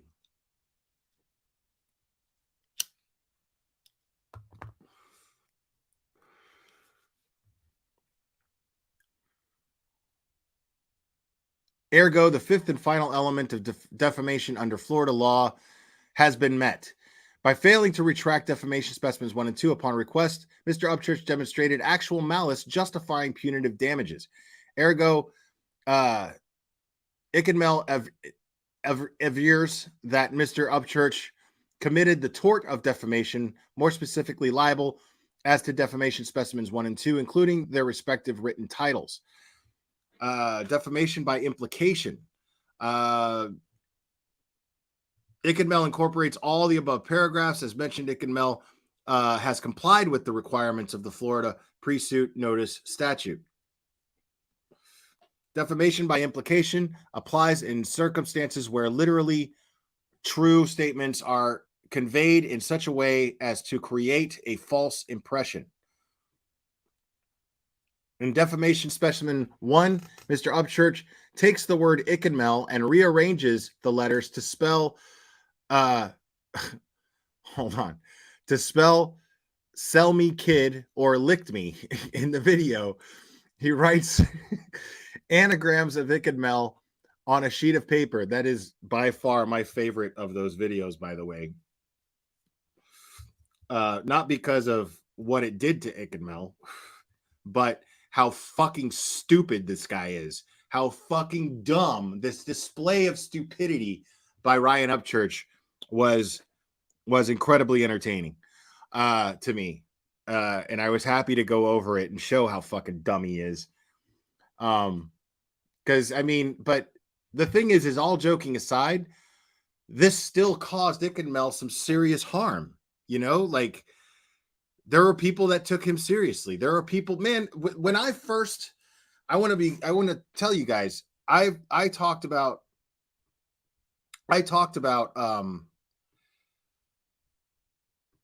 Ryan Upchurch when it came to the Summer Wells case. He decided to stick his nose in the Summer Wells thing. I think he did maybe 1 or 2 videos about it. And he was totally throwing accusations at Don and Candace. And when I challenged him on my channel, when I addressed this, I lost a bunch of subs. I lost like 100 subs because they were like, how dare you talk bad about Ryan Upchurch? And then he involved himself in the Kylie Rodney thing. And then more and more people were like, okay, wait a minute. what the fuck is up with this guy? And I was like, I tried to fucking tell you guys a year ago. Fucking Frank, Crude AF lost a bunch of fucking subs too, because we had Ryan Upchurch fans in our audience who just wouldn't stand for anybody talking about the great Ryan Upchurch in a negative way. And it was ridiculous. And that happens a lot, man, where people just they don't look at things in terms of right or wrong. They look at things in terms of, how dare you talk about somebody that I worship? And it's pretty fucking insane. And I just don't subscribe to that kind of shit. I don't have the patience for it. And I'm not impressed by people just because they're famous. I don't give a shit. If you're doing something fucked up, I'm going to call you out on it. If you're doing something that victimizes people on this platform, I'm going to call you out on it. I don't give a fuck who you are. And some people just couldn't handle that. So, and then when you have a fan base made of just irrational fucking inbred fucking morons that I suspect are inbred, I want to be clear about that. But morons none the fucking less, who send threats to people like Ickedmel, who troll my chat and can't spell simple words and don't know anything about grammar or punctuation. These are irrational people. These are people who take Ryan Upchurch's fucking lyrics and think of them as gospel. And they're going to these people are going to behave in an irrational fashion. What's up, Panda Lady? Hey, Panda. These people are bound to behave in an irrational fashion. So Ickedmel, whether someone actually hurt him or not physically, just him being in fear, in a reasonable amount of fear and for reasonable reasons, just him being in fear is cause for a lawsuit. He's suffering, having to sit there up at night and put security cameras at his house because these crazy fucks decided to dox him and spread the rumor that he is a sex trafficker. People get killed over that shit.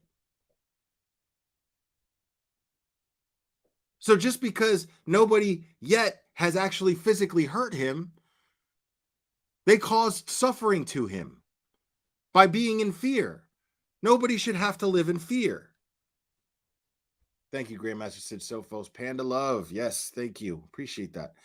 I mean, that sucks. I mean, I do this stuff, and yeah, I like pointing out that it's fun to point out how stupid Cuckchurch is. It just is. It's fun to make fun of him because he's a fucking idiot. You know, he's an insane person and a fucking moron. But he knows right from wrong. You know what I mean? And he's totally misusing his platform of over 3.1 million subscribers. That is grossly irresponsible what he did to Ickedmel. It's grossly irresponsible. And he should absolutely be held accountable for it. Because I find making fun of him fun and funny, but that's not to take away what Ickedmel actually went through and what Zanime actually went through. It's not to take away from that at all. And it's infuriating when you think about it. And I had him up here. a year ago, almost a year ago, and I gave Ryan Upchurch on this very panel, I gave him a chance to apologize to the Rodney family, to her loved ones, to Ickedmel, to Zanime. I had given him the opportunity, and he acted like a child. He was like, nope. Like, he did everything short of going la, la, la, la, la, la, la. Like a child. And, because I mean, even though I make fun, I take what he does very seriously. The reason why I add humor to what I'm doing is basically just to get your attention, to keep you entertained while I inform you, while I expose this kind of behavior on YouTube. That is exactly all I do. I add entertainment to keep you locked in and to keep you receptive of the information that I'm giving you. When I expose these YouTubers who further victimize victims of these crimes and the loved ones of these victims in these crimes. And it's extremely important. It's extremely important. But I simply use humor as a tool to educate you guys on, because it's real easy to not really look at someone's actions while just listening to their words. Because you sit there and you listen to people like Bullhorn Betty, who sits up there and she says things like prayers, and she says things like we're working and doing such good for victims, and we're searching and blah blah blah, and that she's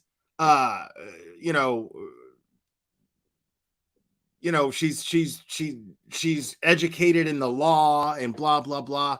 I mean, it's more, you guys are going to see through her bullshit more if I keep you locked in and keep you laughing, because there is a very humorous side to it. I mean, she's a fucking hilarious. She doesn't mean to be hilarious, but she's fucking hilarious. The same with Ryan Upchurch. Now, is he a funny guy? Yeah, kind of. But what he's doing to people is not funny. What he's doing to Kylie Rodney's family and her loved ones is not funny. What he did to Ickedmel and Zanime is not funny. But the fact that he's fucking so too dumb to fucking realize that he's doing it is kind of fucking funny. So, I mean, you gotta be able to separate these things, but it's really important. My point of bringing this up is it's really important that even though I'm adding humor to a lot of this and I make this kind of funny, it's not to be taken away from it's not to take away from the fact that Ickedmel seriously suffered. Still is. And that shit's not okay.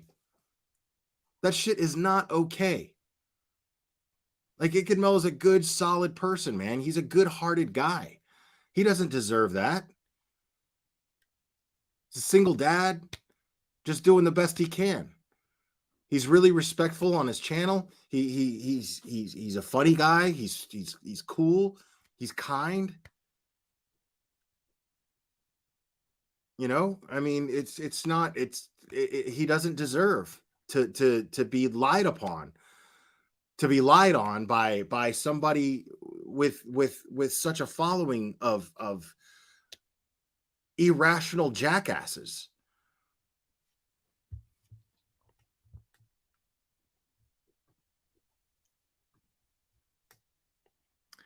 Now I'm wondering if this yeah, see, all of this stuff is kind of already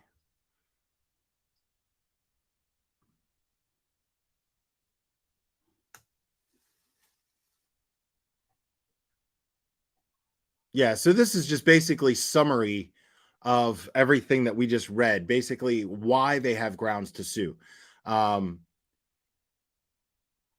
And so it goes on to say, ergo,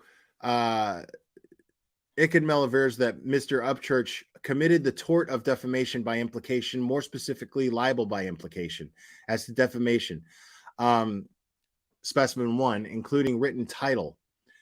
Ickedmel incorporates all the above paragraphs. The actions complained of herein were intentional or reckless. The actions complained of herein were so outrageous that they are not tolerated by a civilized society. Restated, Mr. Upchurch knew or should have known that he would enrage people into lashing out at Ickedmel. by falsely publishing to millions of people that Ickedmel was a sex trafficker and a pedophile. Nevertheless, with reckless disregard for Ickedmel's safety and well-being. Mr. Upchurch published this falsehood on his channel. And this is absolutely true.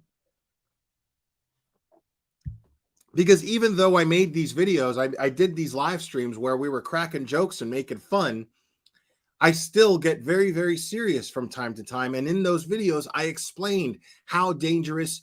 I did it many times, and I went over that stuff. I went over that stuff many times. And I explained how damaging what he's doing is. It's extremely dangerous what he was doing. Dangerous to a lot of people. But specifically in this case, Ickedmel himself.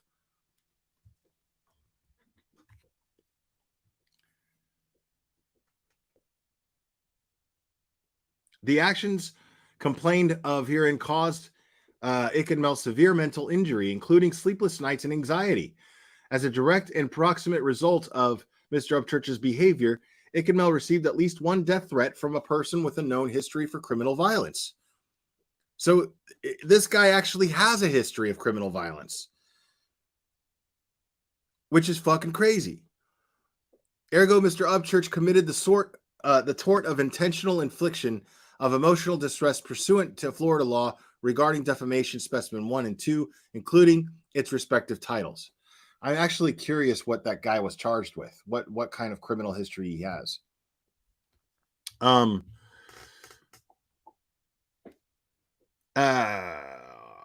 Ickedmel avers that the pre-suit notice requirement of TCA, blah, blah, blah, blah, blah, does not apply since Mr. Upchurch does not produce newspaper or periodical. Nevertheless, in the abundance of caution, Ickedmel notes that his letter of August 12th, 2023 complies with this requirement. I've got to refill my coffee here, folks. Give me 1 second.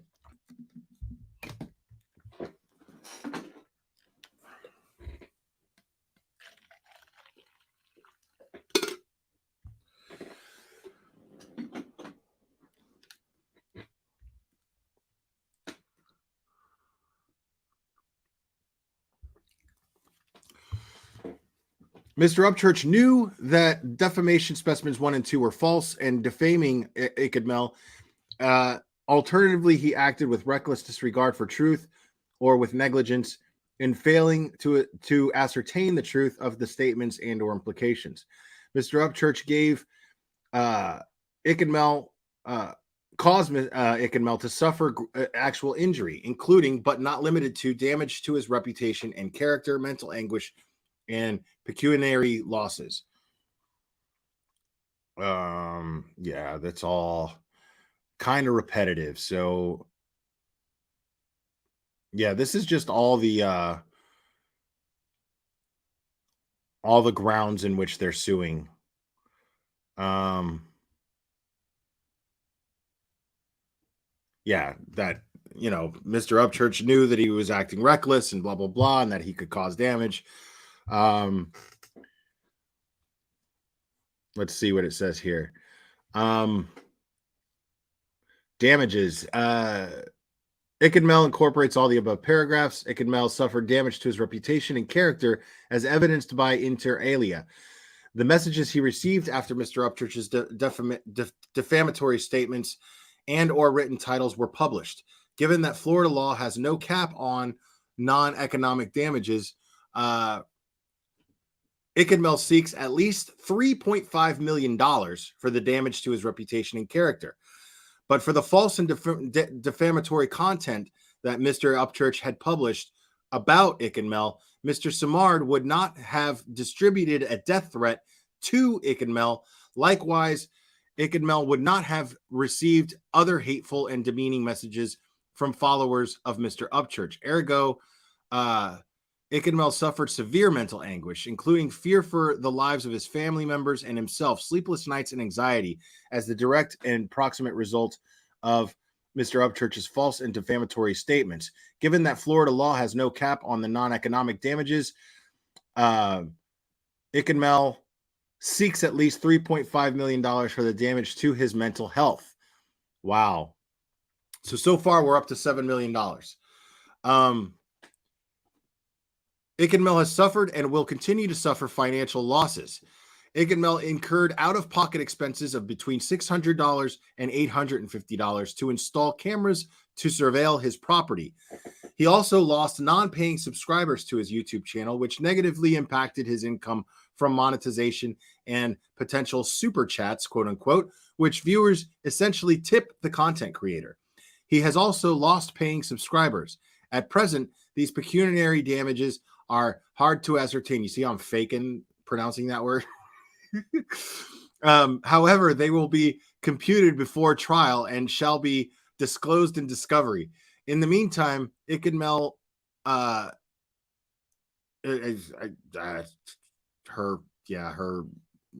Cherry's redaction kind of covers that word. Monetary damages are estimated to exceed $10 million. Wow. Ickedmel also seeks punitive damages. Given that Florida law would place no cap on punitive damages since Mr. Upchurch intended to cause injury to Ickedmel and in view of his actual malice in publishing and then in his refusal to retract the aforesaid defamatory material, Ickedmel seeks at least $14 million in punitive damages. Jesus Christ, bro. Oh, man. Yeah, homie. Yeah, that's okay. That's it. That's everything. Now I don't have the transcript for the texting between Ickedmel and the guy who threatened him. I don't have that. I would have liked to kind of go over that, but yeah, so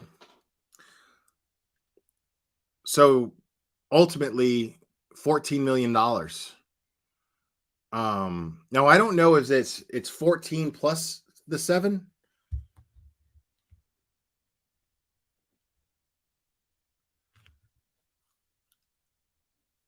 Yeah, I don't know if it's the 14 plus the 7 making it $21 million, but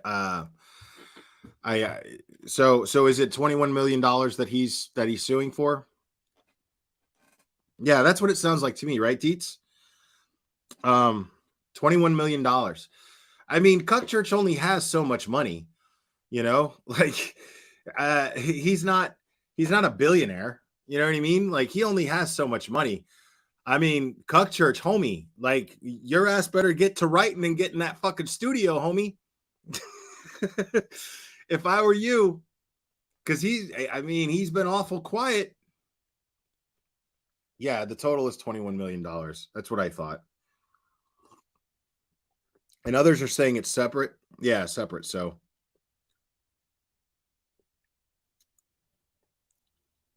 yeah, I mean, I'm sure he'll probably settle. If he's smart, he'll settle. But the thing is I'm sure that his attorney is probably telling him to settle, but we know it's safe to assume that Ryan Upchurch doesn't listen to his attorney very well. Because I don't imagine that his attorney would approve of him making that video taunting Ickedmel and basically wiping his ass with the request for an apology and a retraction. I don't see it. So just that stubborn attitude kind of gives me that stubborn attitude kind of just gives me the impression that he's going to go to court and not settle. He should settle. And but he's going to have to apologize if he settles. I'm sure that'll be part of the settlement agreement. Morbid's like, I'm not giving your $500 super chat back. I don't care, son. Oh my goodness. Yeah, so Morbid went live. Morbid attracts the strangest audience sometimes. At one point, Law and Crime showed up there, and it was them. Law and Crime showed up in his chat. It was really funny. And then Cuckchurch showed up in his chat and super chatted him $500. But the thing is about that, creators like me and Morbid, Yeah, you can't sway us with that kind of shit. I don't like to speak for Morbid, but I find the shit insulting. That you think that you're going to get me off of talking about you with $500 fucking dollars. Really? Good luck with that. Because it's really funny. Like Cuckchurch totally. He had Ryan. He had. I like to see this happen. It's always really funny. I saw Unirock. He was reviewing Mallory, House of Williams. He was just going off on her.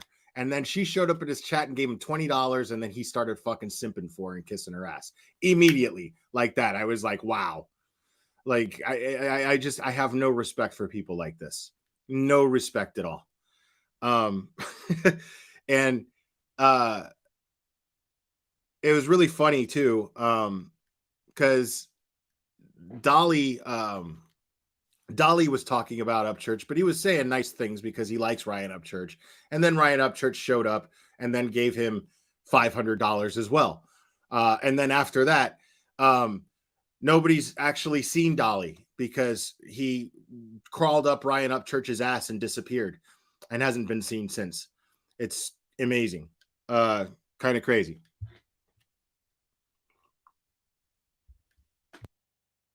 Yeah, I have no respect for these fucking simps, dude. None at all. Like super chats and donations, those are appreciated.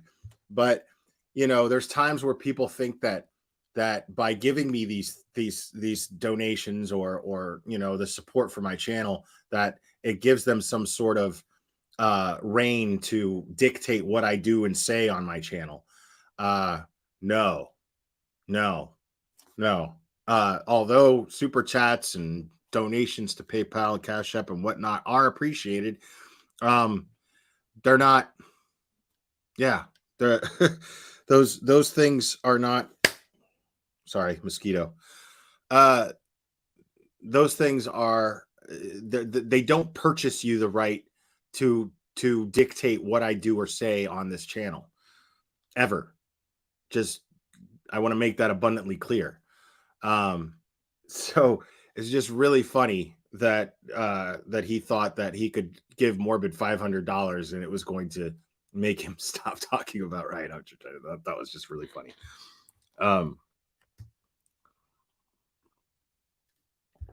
So what I'm going to go ahead and do, I'm going to open the phones. What?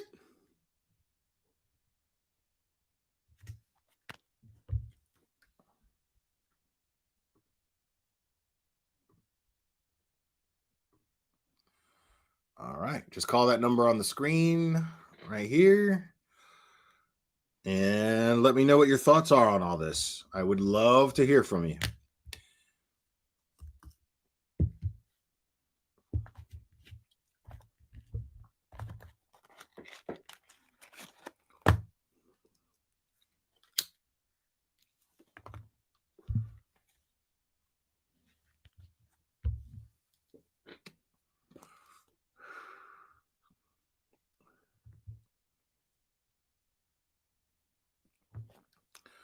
What's up, Mind of Monsters?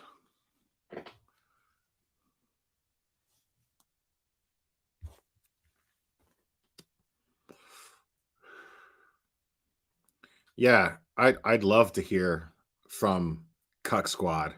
I would love to hear from any of them. Anybody. Absolutely call in. Doesn't matter who you are.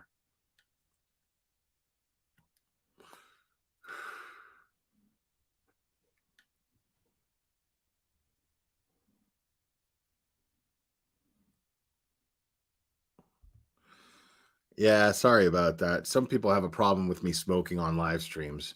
They also have a problem with me using the word cunt, neither of which will cease anytime soon, just for the record.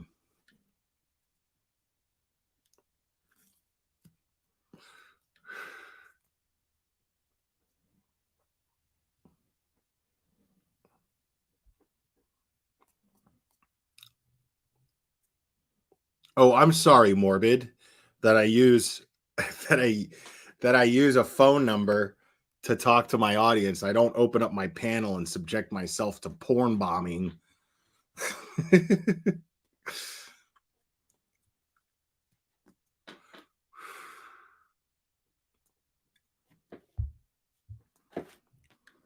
Wow, nobody wants to call in. Am I that scary? Every time people call in, I'm always nice. I promise I'm nice. I'll be nice. Unless you're a dick. If you're a dick, then, you know.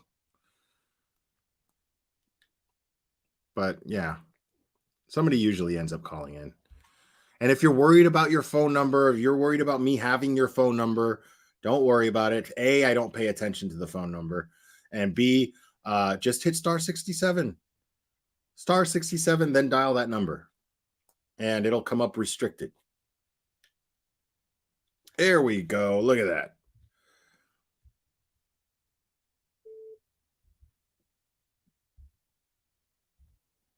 You're on. Who am I speaking with?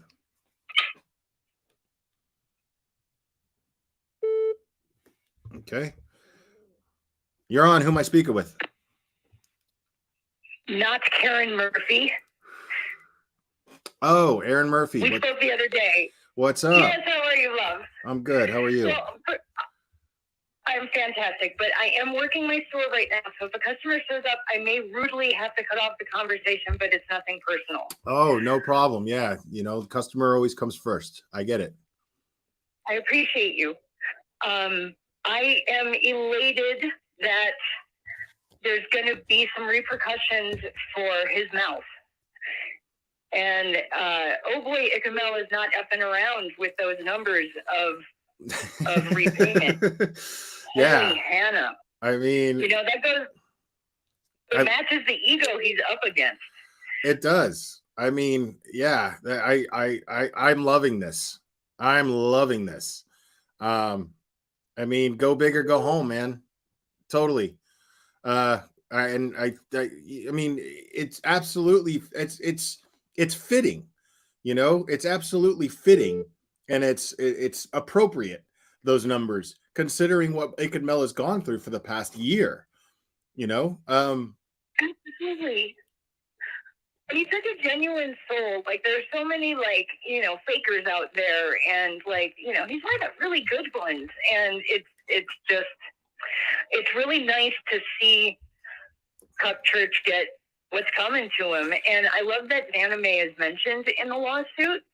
I know that she isn't as big as either of them, but what he did to her was so cruel, and she deserves to a little bit of attention, or just like she deserves a goddamn apology. Yeah, you know? I mean, it tells a lot about Cuckchurch's character himself when he's just refusing to just even apologize, and just be like, dude, it was just, you know, just say it was jokes or something. You know what I mean? Just at least to some degree, just acknowledge it, take some accountability, and just be like, man, you know what? I was fucking around. And, you know, those of you who follow me, you guys should know better. You know what I mean? And it's not that hard to do that. And he's just not willing to do that. He's coming off as though it's absolutely necessary that people understand that he was not joking around and that he was serious. And it's baffling to me. It's baffling. Baffling is a great word, because I am baffled by how insane his theories became. And as soon as Anime gave him any static, he immediately turned it into, oh, then you must be who did it. Yeah. It's so insane. Do you even hear yourself? And why don't your followers hear how asinine that is? Like, you sound like you take about a sheet of acid a week, and you are just like hyper focused. Yeah, his last video. Yeah, his last video, he did kind of the same thing that he did with Ickedmel's name, except he did it with the NASA logo, the NASA space logo, and the logo of the Methodist Church, and it was just blubbering idiocy. It was just fucking dumb. It was insane. You know, it's just silly, man. And you know, I didn't go over it only because you know it didn't apply to crime cases, and I don't care what he's doing if it doesn't, you know, if it doesn't pertain to a crime case, and he's not victimizing anybody. So other than that, I'm just not interested in what he's doing. But Yeah. it's just it's the same type of thinking, and yeah, he acts as though he's on something. He acts as though, I mean, because that's me giving him the benefit of the doubt that he's on, you know, substances, and maybe he could just clean up his act, you know. But you know, other than that, if he's just naturally like this, he needs to seek help, because it's affecting his life, because now he's being sued by not just Kylie Rodney's family, but Ickedmel. And there are rumors that there are other lawsuits that are about to go down, about to be pending, or that are pending. So I don't know. I don't know the details, and I don't know how true that is. But I mean, this is he basically, the way he behaved with the Kylie Rodney case, he ruined his life. You know, I mean, he pissed it away over just pride and stupidity. Yes, and it's just like mouth. I hate the word diarrhea, but that's what it is. It's just nonsense, and he knows that he has an audience, and he strings words together really well, and he can be very funny, and he's using it for the wrong purposes. I also don't think it helps. I think his mother, I don't know too much, but I've seen her like kind of back him up a lot, and that doesn't help.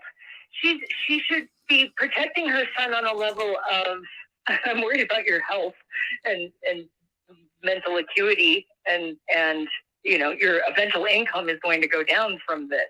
But you know, if you've got an echo chamber of people who will totally back you up no matter what you say, then I guess it's easy to just go off the deep end, and that's exactly what he's done. It was such a shame, because I actually respected him for being self-made and you know, just from his talent, you know, and having enough sense to go, you know what, why would I give a record company you know, the majority of the money I make from my music when I could just make all of the money? You know, that's that whole DIY. Like I love and respect bands who do this, you know. I like Ian MacKay is, or Ian Mackay, I'm not sure how you pronounce his name, but he's the frontman for Minor Threat and then Fugazi. Oh yeah, I know Fugazi. Right. Sure. And he owns Discord Records. And you know, I mean, we're talking about these guys who took construction paper, like in the 80s.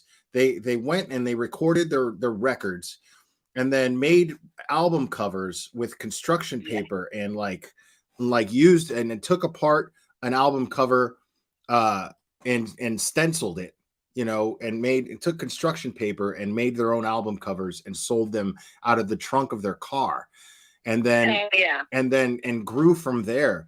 I love that, you know, as an American patriot, I love that, you know. It's the land of opportunity, and is you're going to get, this country is based on, if you're going to get whatever you put into it.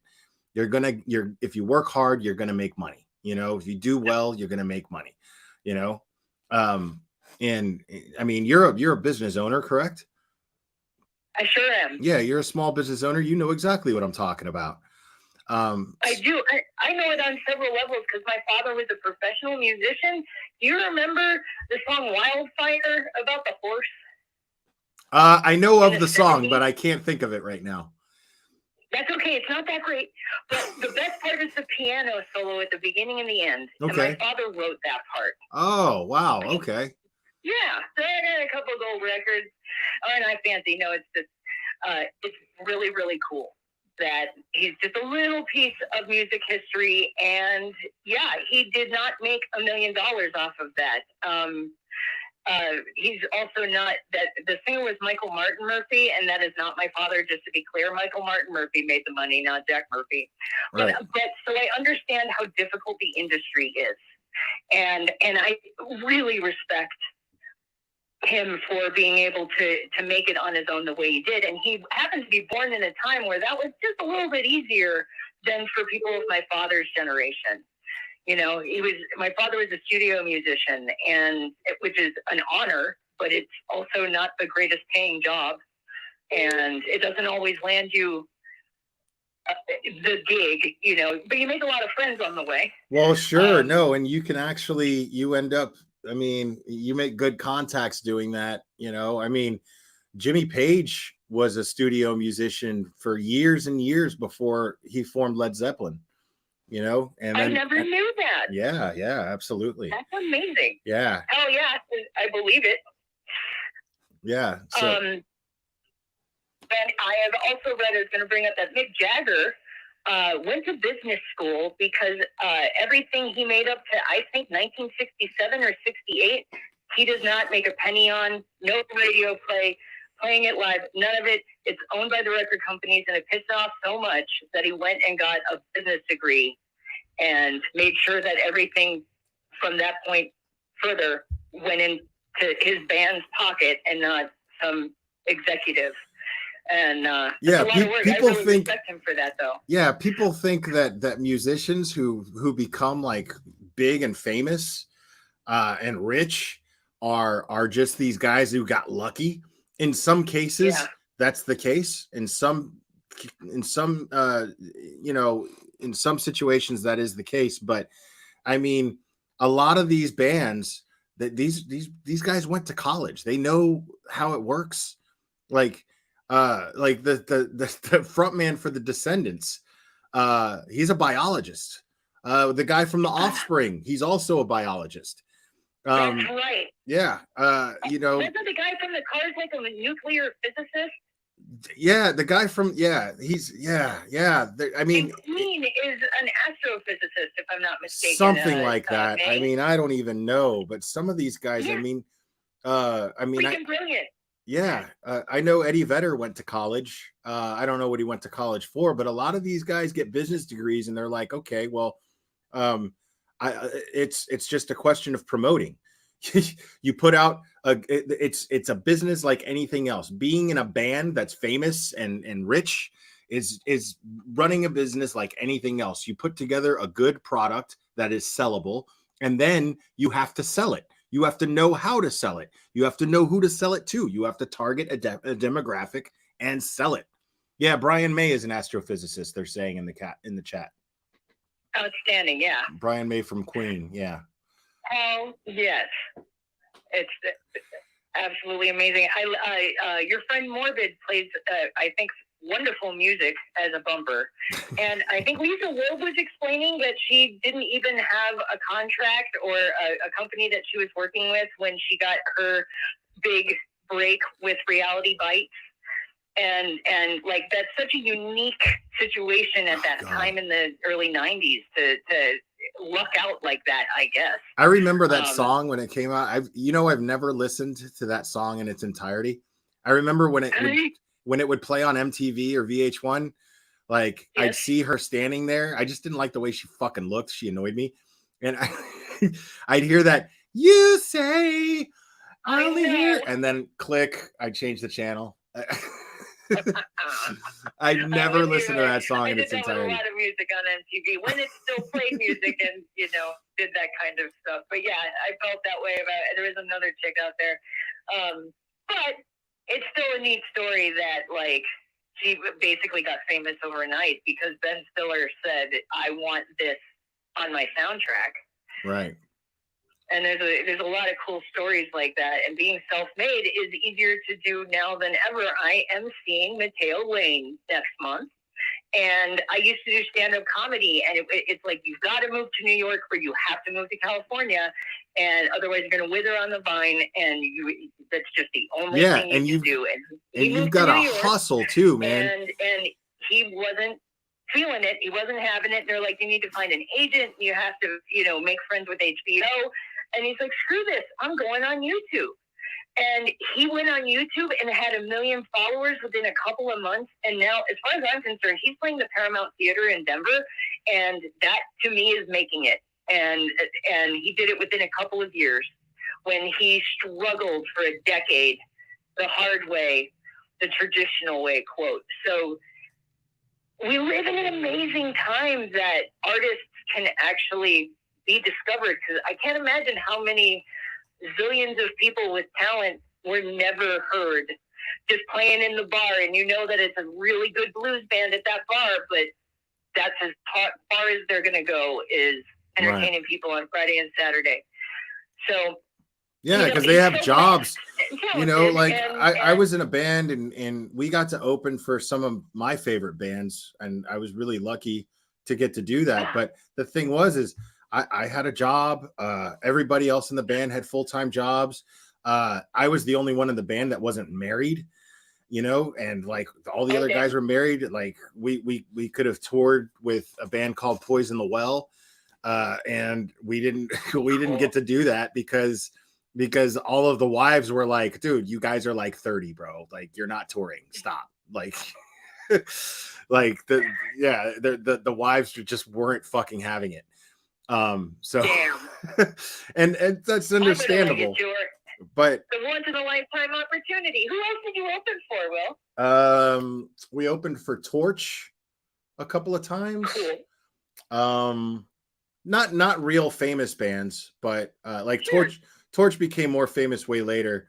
Like they got to play the Seth Meyers show like a couple of years ago, but when we opened for them it was 10 years ago, at least 10 years ago. Yeah. But yeah, nobody like super famous, really small venues. The Chariot is another band, really, really good band, but nobody knows who the fuck they are. But like I said, bands that I liked, yeah. not I could name more bands and you'd be like, I don't know. No, we didn't open for High on Fire. I was gonna say High on Fire, but we played the same venue. But no, we never got to open for High on Fire. But High on Fire just won 2 years ago won the Grammy for Best Metal Album. It's great. And they were they were not. High on Fire is amazing.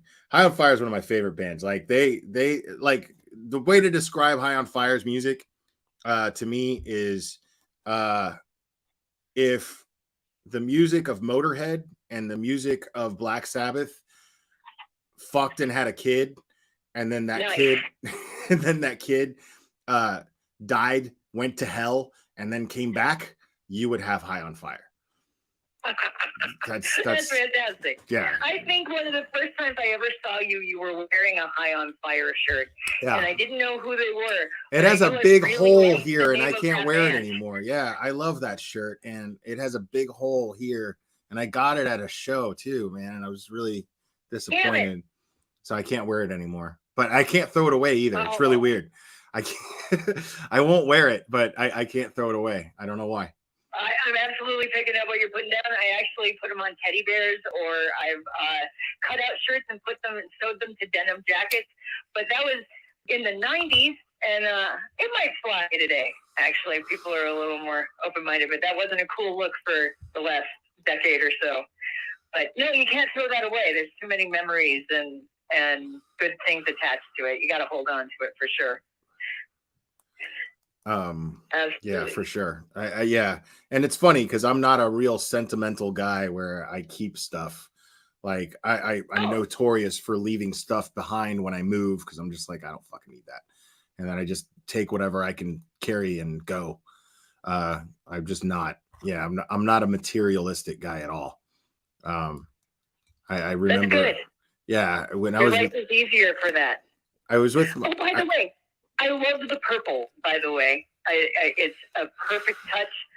It's my favorite color, so I'm a little biased, but it looks really, really, really nice. The whole set is kick-ass. Right. Yeah, because with the purple, I'm part of the whole conspiracy that Ryan Upchurch is out there putting out there. So I figured I'd just be part of that conspiracy and fuck it. Awesome. Yeah, feed the fire. This is, God, yeah, I mean, he should settle out of court, but damn, I can't wait. I don't know if they'll live stream it, if it's that important of a thing. I love Emily D. Baker. And she's there great. will be a lawyer talking about this, and it will be wonderful if it ends up in court. Yeah, I'm sure some lawyers will end up talking about it.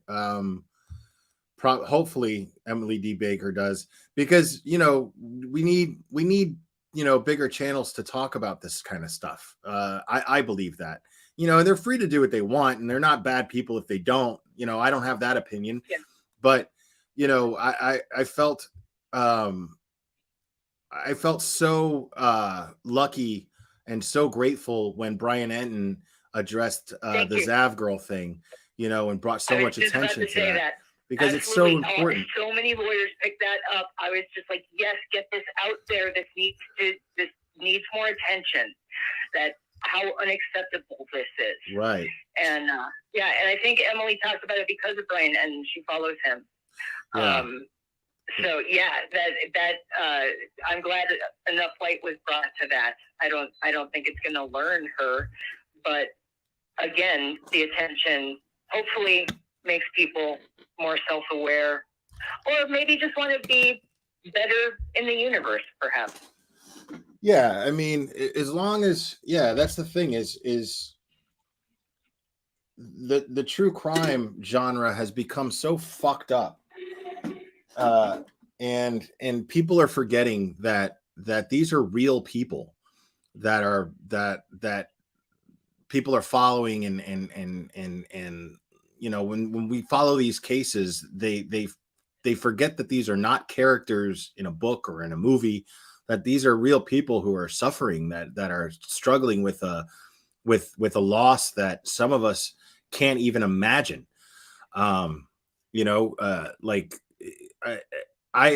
What I started thinking about when I started thinking about true crime, it was because a good friend of mine was murdered. And I'm so sorry. It was a pretty high profile case at the time. But it was open and shut. They caught the guys, and then they flipped on each other, and then they're both locked up. And it's just that simple, but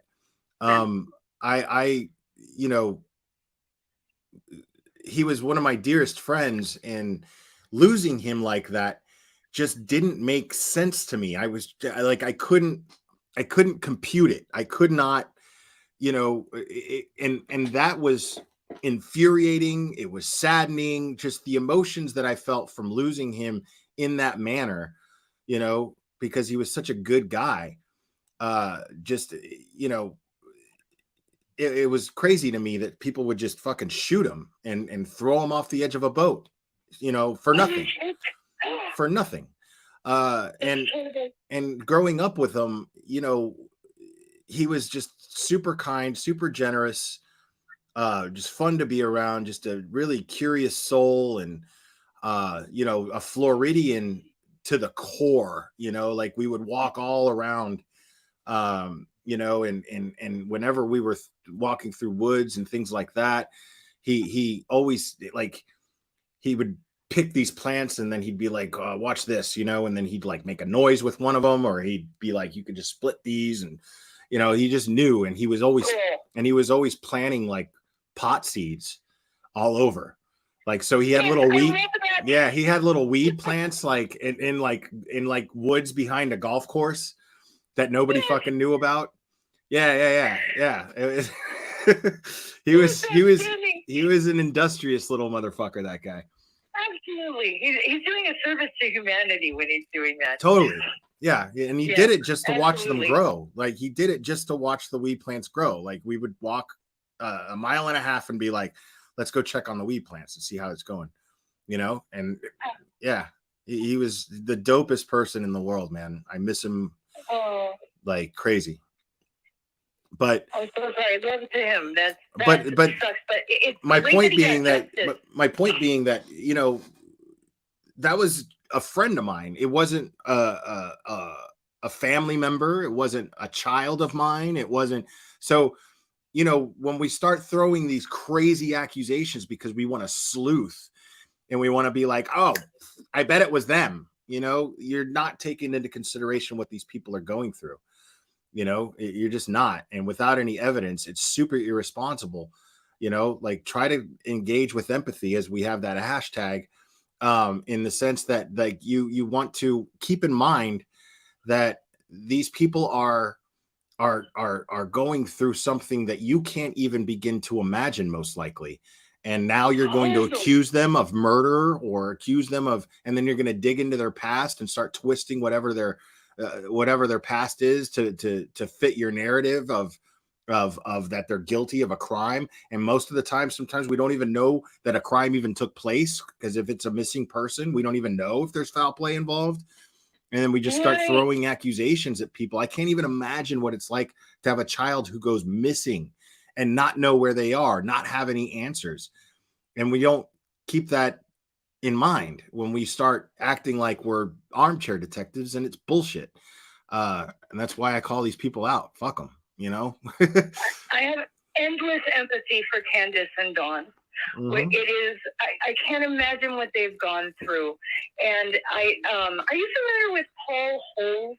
He's a retired investigator, and now he's got a podcast, and he's like a famous cop now, and he helped write a book with Michelle McNamara to find the Golden State Killer.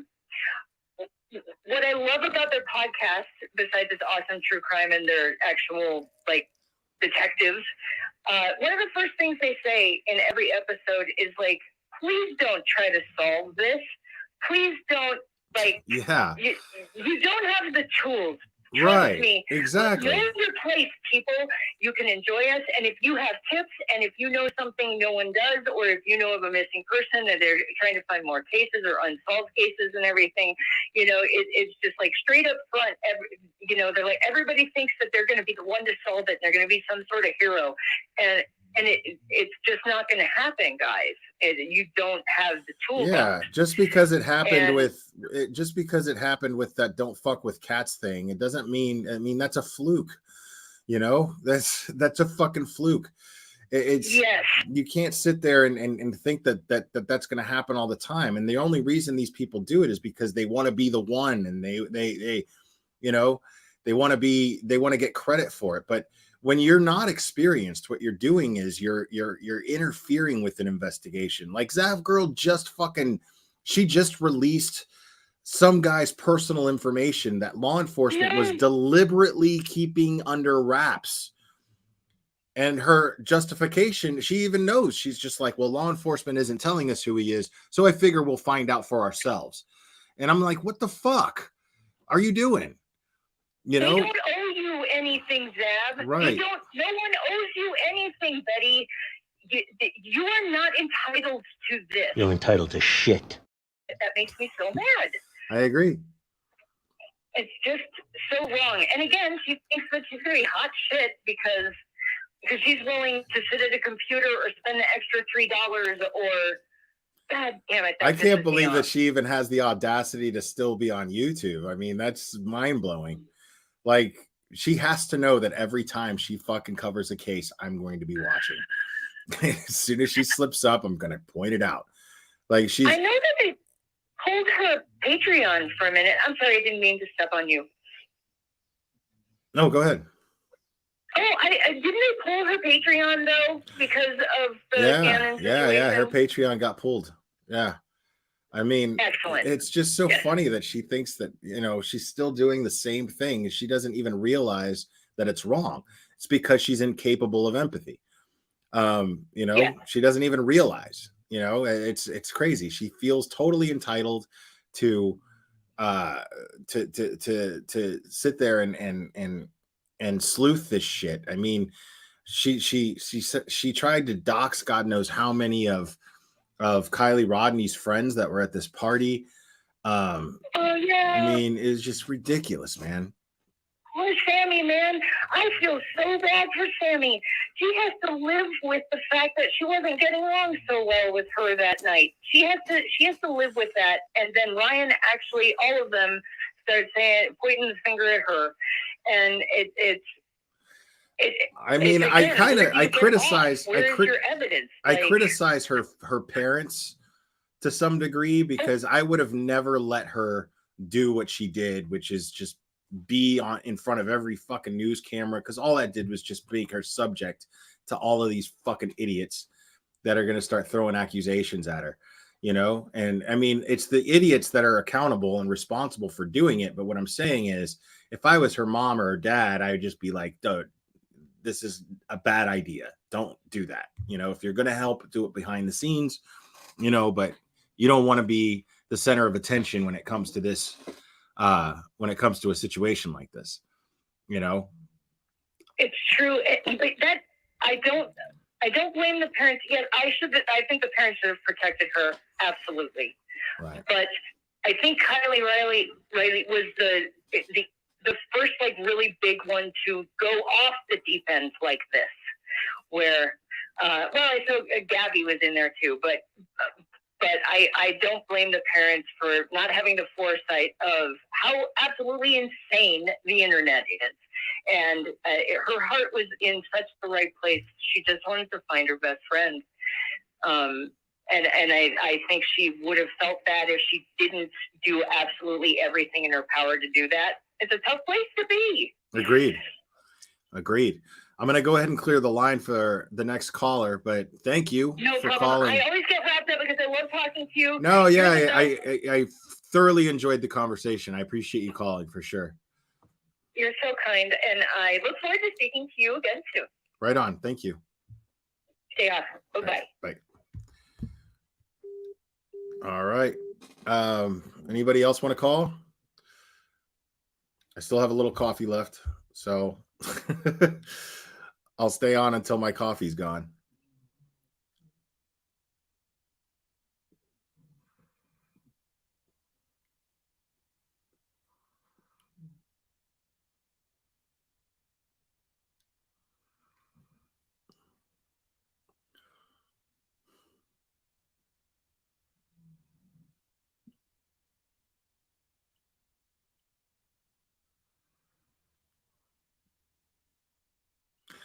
Yes, hey Sue. When I did the stream about Zav Girl, we went over the we went over the definition of Zav. It was quite humorous.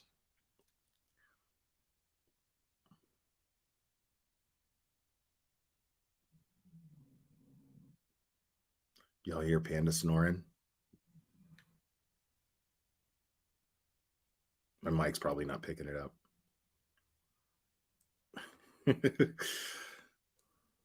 Oh, here we go.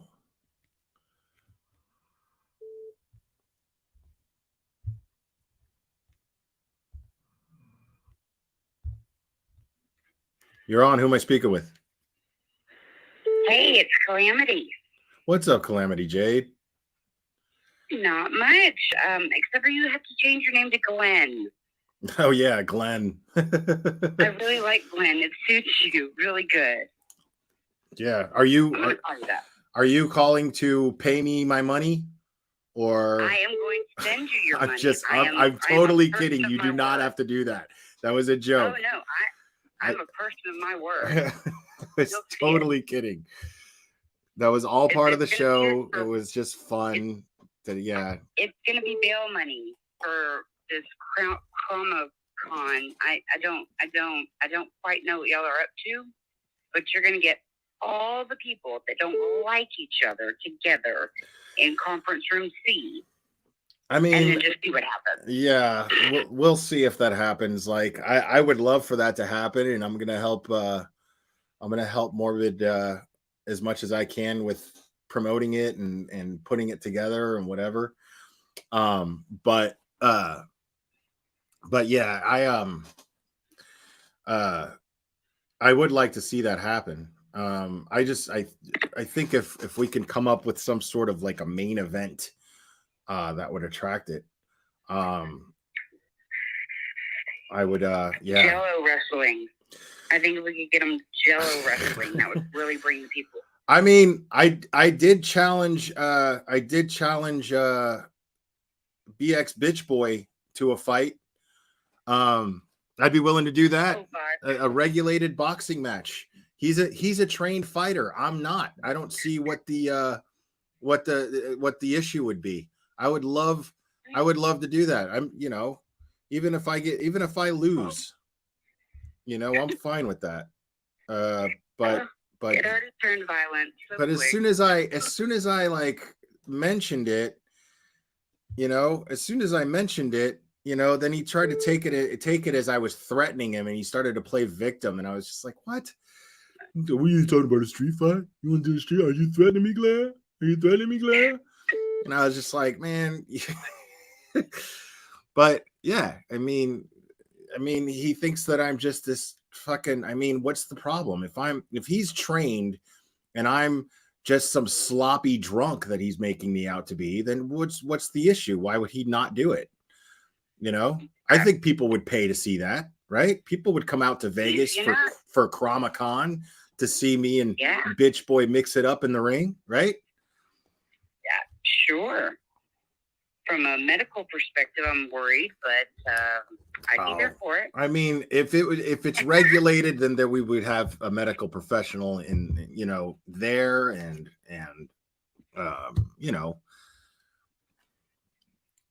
That I just have a story, and I have to blame you partially for it because you got me on Morbid's channel, and now I love him, and I'm modded, and I don't even know what that means. I'm only ever on my phone, so I don't even know if I can do anything with the wrench. I don't care. If you're not modded on Morbid's channel, then you're special.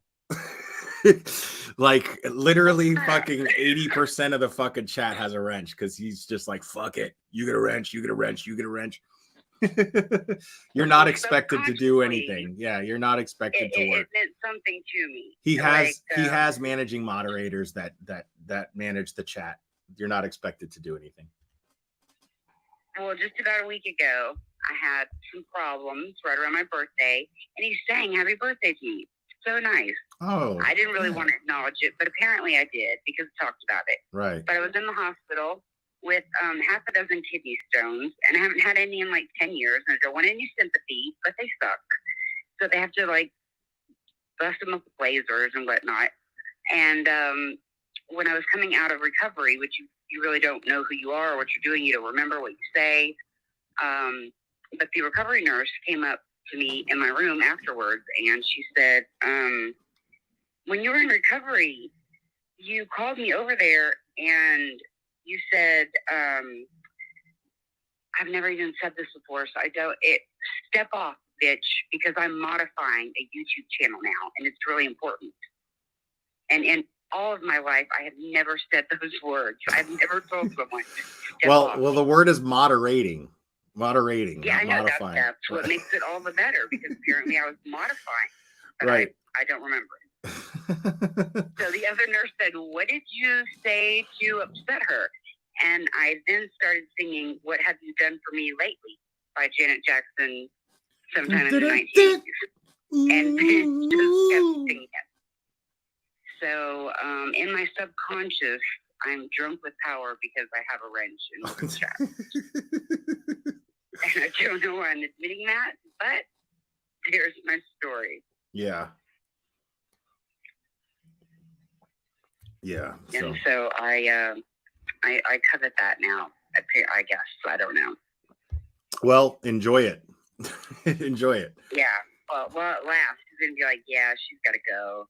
No, I mean, yeah, unless because I don't take wrenches unless I get the indication that you don't want one, like old Leo there at the beginning of the stream, who talked all kinds of shit in somebody else's stream where it was dedicated to trashing me, and then she magically shows up here and realizes she no longer has a wrench, and then I just showed the screenshots as to why I took her wrench, and she magically disappeared.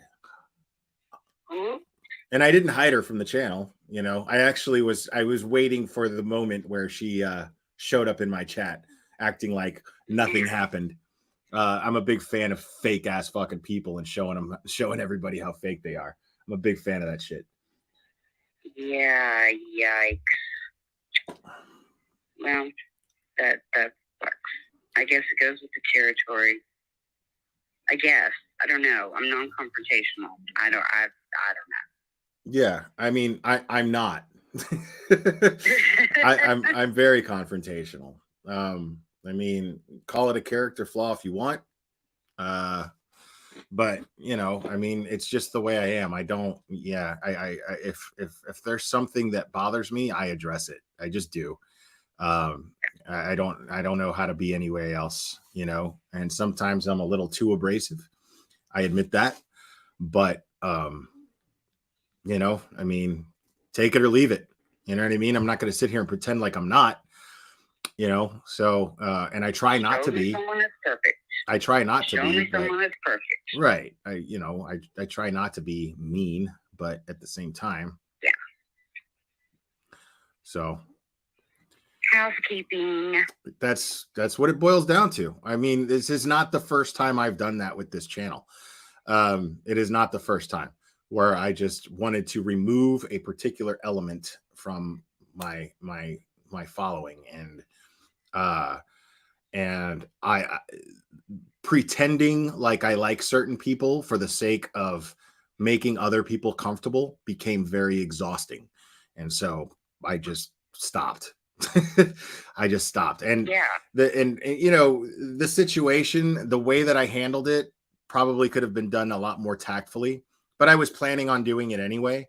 It was just somebody showed up, they were antagonizing me. I was drinking whiskey. I was on Morbid's panel, and I you know, kind of hulked out. So, you know, it is what it is. I mean, I'm not going to apologize for saying how I felt, you know, and feeling the way that I did.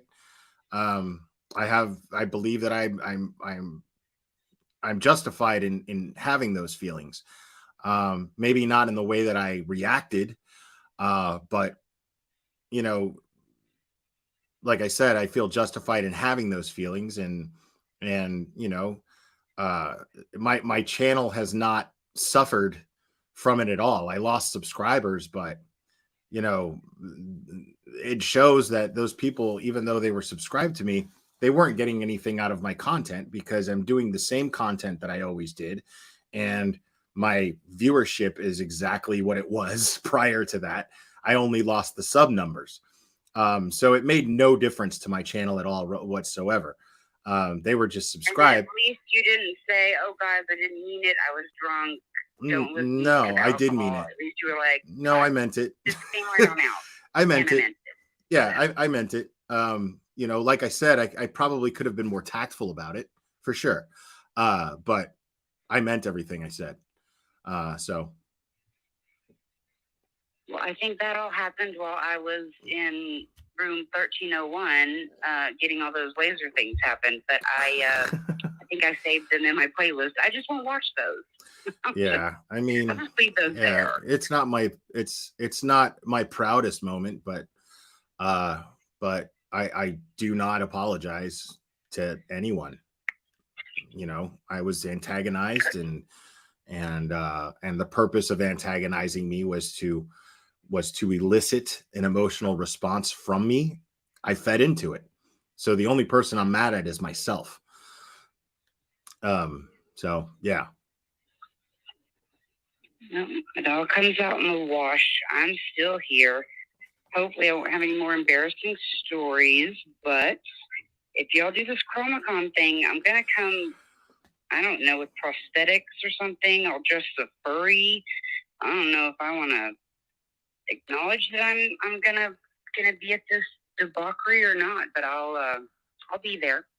Right on. If y'all really do this. Yeah, I've never been to Vegas. I think it's a great idea. I've never been to Vegas. That part too. I've never been to Vegas either. I'll just get an RV and I'll just take people up from Texas to Vegas, and we'll just make a whole thing of it. Yeah. Yeah. And then I can't guarantee if they'll get home from Vegas, depending on what happens, but Right. I'll be on my merry way. Yeah.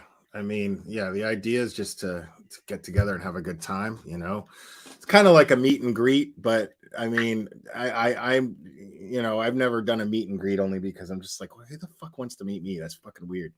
It seems egotistical almost to hold a meet and greet when I see like other creators do it. Like, and it's always funny, like MGL used to have these meet and greets, and like 2 people showed up. Yeah, and like I'm just like, dude, how fucking delusional are you?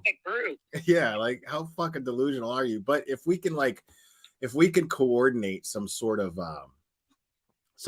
like attraction for it to be worth coming out and doing, then it would be fucking awesome. I would love to do that. But we've got time to think about it. Me and Morbid are gonna brainstorm it and figure out what we can come up with and see if it happens. I'm here for it. Yeah, right on. Well, I have to go to work again. So y'all be good or be good at it. Always. All right. Thanks, Calamity. Appreciate it. You got it. All right. Bye. Bye-bye. All right. I'll take one more caller.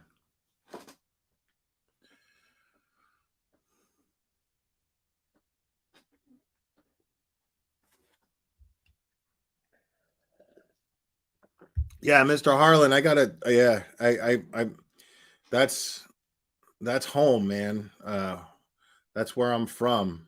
So I there's people that I'd like to see again that are in St. Louis. One of these days, I'll make a trip to St. Louis.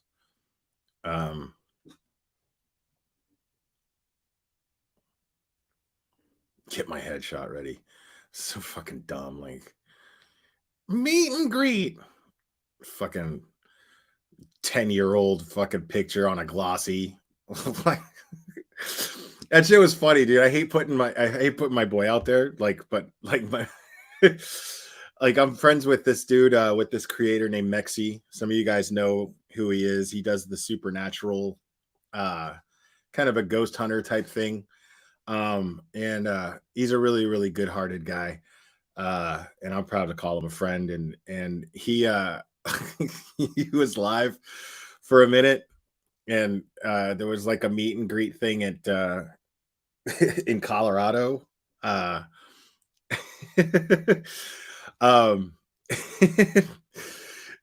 like he was live and he was like, yeah, like Molly Golightly gave me this fucking thing, and he wasn't rude about it. He was just like, you gave me this thing and I don't know what to,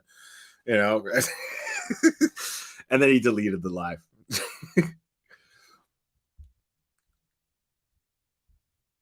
You're on. Who am I speaking with? Oh, they hung up. Yeah, but I was in his chat watching that live and I was fucking dying. He was like, he holds up this fucking glossy. He's like, yeah, I got this thing. I don't know what I'm supposed to do with it. Am I supposed to frame it? Like, what am I supposed to?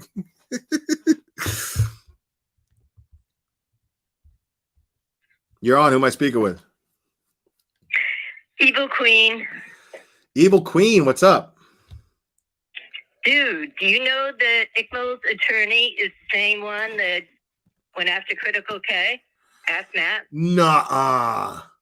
Uh-huh. I've been trying to get it through you. Fucking way. Fucking way, dude. Oh my God. I'm totally going to bring him on here once this is over. Oh, I can't wait. Because he's not going to be able to tell you that. He's not going to be able to talk about it. No, he won't. While the case is going. But oh man, fucking, I love that guy. Oh my God, dude. Oh man, so Better Ask Matt is Ickedmel's attorney. I love it. Oh man, and he's already got the YouTube feel because he went after Critical K. So man, this party's picking up. Well.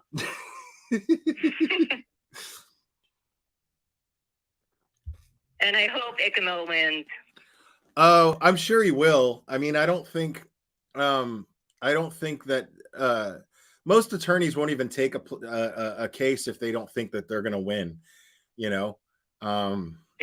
Or if unless it's like they think that they could just keep milking lawyer fees from their client, you know. But obviously, I mean, Ickedmel, and by the way, I mean, Ickedmel's not that, you know, he doesn't have it like that. So, but there is a lawyer fund for Ickedmel pinned in the comments. So that pinned comment is the PayPal fund for Ickedmel's attorney fees. If you guys want to donate, please do so. Yeah, man, I am 150% behind Ickedmel and Kylie Rodney's family.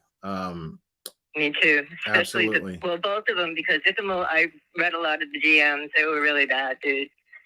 Nobody wants to get that in your home. It was wrong. They were violent threats. Yeah, that's what's fun is Critical K lost by default that lawsuit, and she lost by default, and so I think all she has to pay now is like $500,000. But I mean, to say that, you know, like all she has to pay. I mean, she was being sued for $10 million. So, but you know, they're never going to collect that from her because she doesn't have $10 million. So, you know, the $500,000 she's going to be paying for the rest of her life. Right. And that's just it. And so, you know, as far as but the thing is Ryan Upchurch, he has the $21 million. He has that. And he can easily generate it if he doesn't have it in full right now. So I'm curious as to how this is going to move forward. But I'm going to be following it every step of the way. Every step of the way. And I will be listening to every single live. Yeah, absolutely. Yeah, it sucks to be canceled, Karen, for sure. All right. Well, you have a good night. All right, you too. Thank you. Bye-bye. Thanks. I can still take another caller, man. I still got a half a cup of coffee left. Actually, hold, please.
We're back.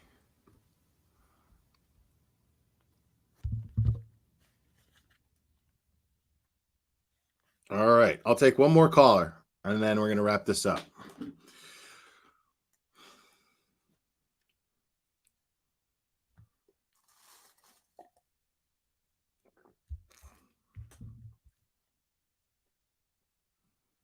Turd Ferguson.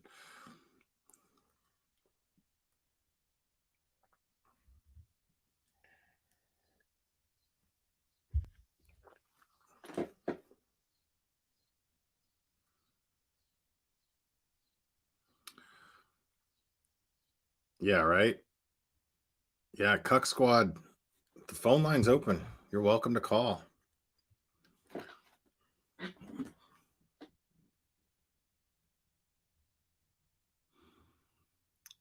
Oh, I think you're just whistling Dixie. I think you're just whistling Dixie. I think you are full of shit. He doesn't have grounds. He doesn't have grounds to countersue.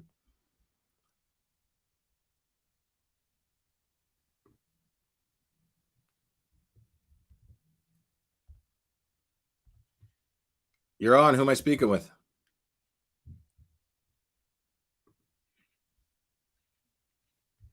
Hello. Yep.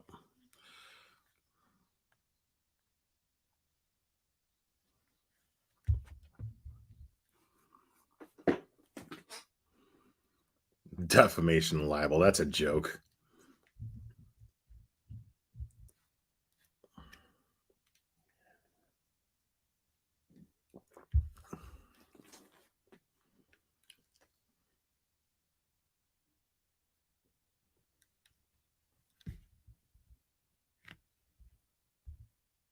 You're on. Who am I speaking with?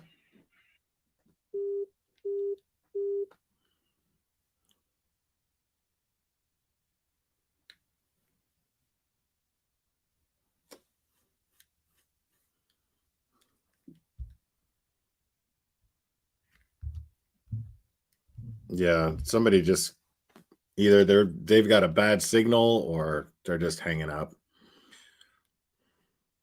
Real great troll there, guys.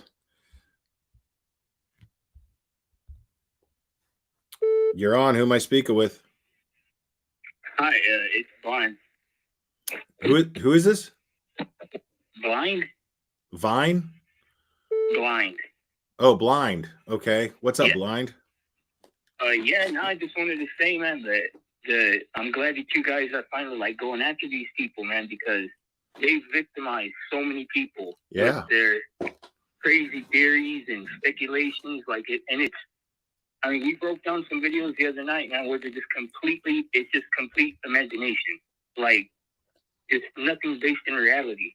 And this is what people like Ryan Upchurch inspire. Agreed. I mean, I wanted to show support for you guys because me and Killshot, that's a buddy of mine. Like, we've been trying to get people to acknowledge this stuff for a minute because I feel like the whole entire true crime community is going to get shut down, you know? Yeah. I mean, it's not going to get shut down. I mean, that's what me and Morbid kind of do, is just kind of call out the bullshit. Because I mean, there's nothing wrong with following these cases. I follow these cases. I'm not criticizing anybody for following these cases, but you got to leave the sleuthing to the professionals, to the trained professionals, because you're jeopardizing someone, a real person, getting justice. You know, you're jeopardizing a family getting justice, and creating more victims. Right.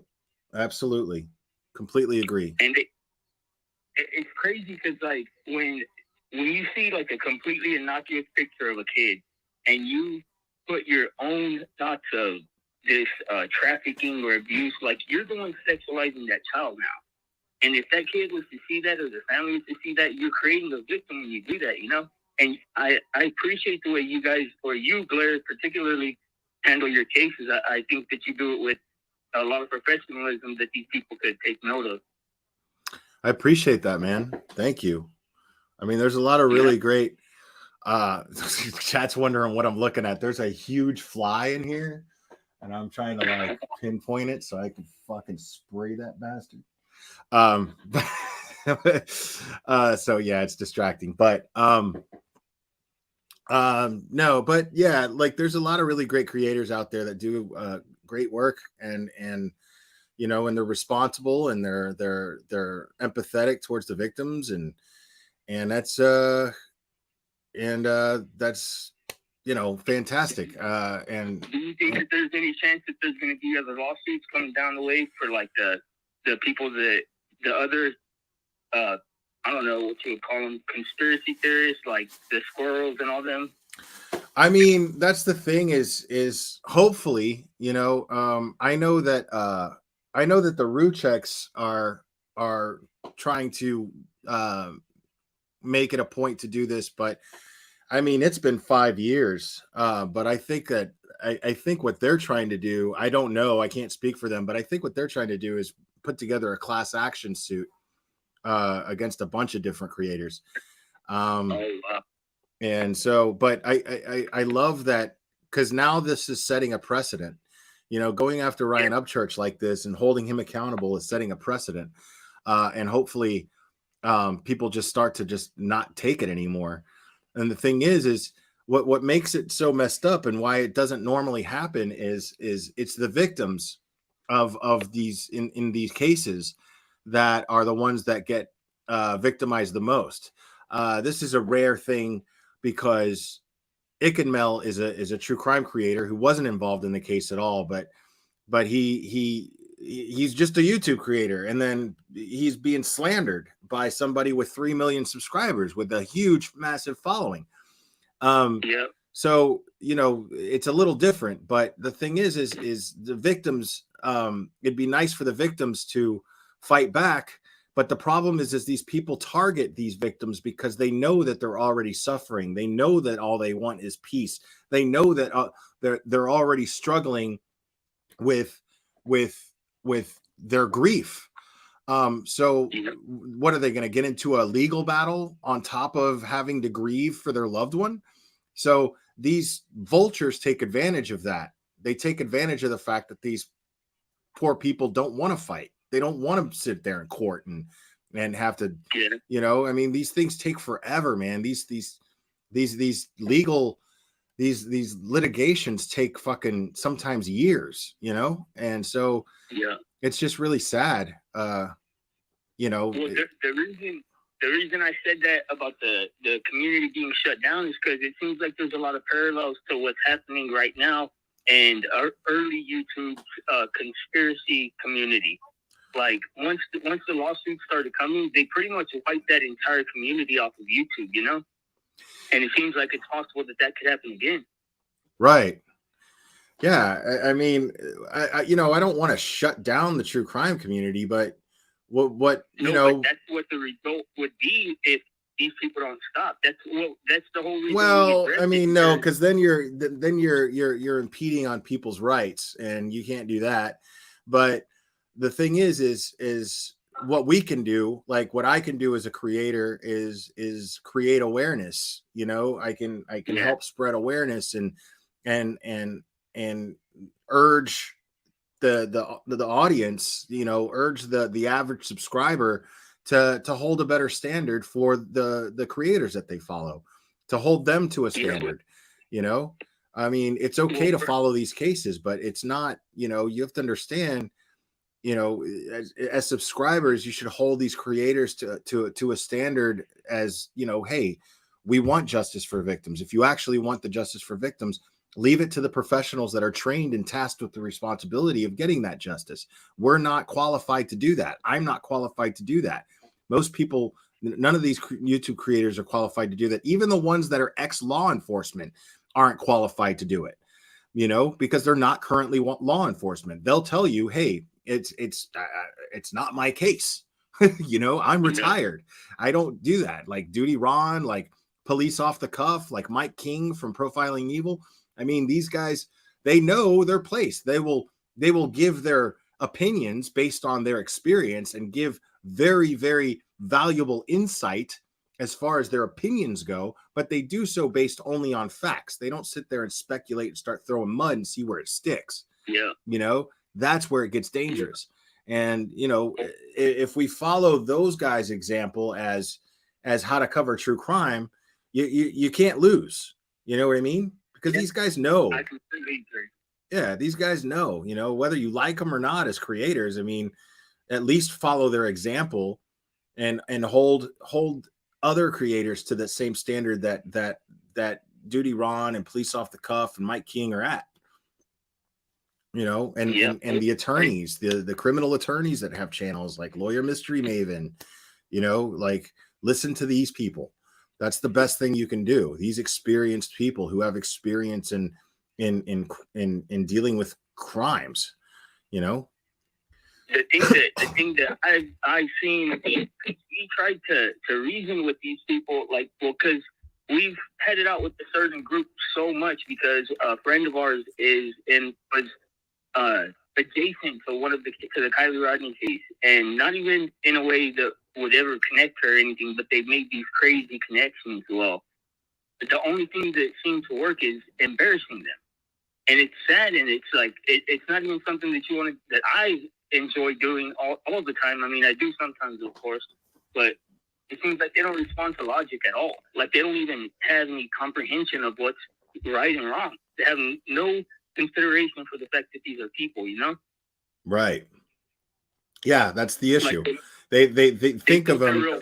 They watch too much ID channel, and they see the actors portraying the situations of these cases, and then they just see every real case like those are just characters in some TV show, and they're not. These are real people that are suffering, with grief and worry. And the interactivity of the chat makes it so much worse. It's like instead of being one person up there speculating, it's like a mob.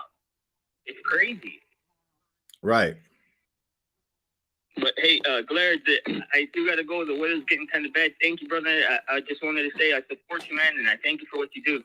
Hey, thank you, Blind Fury. I appreciate you, buddy. All right, guys.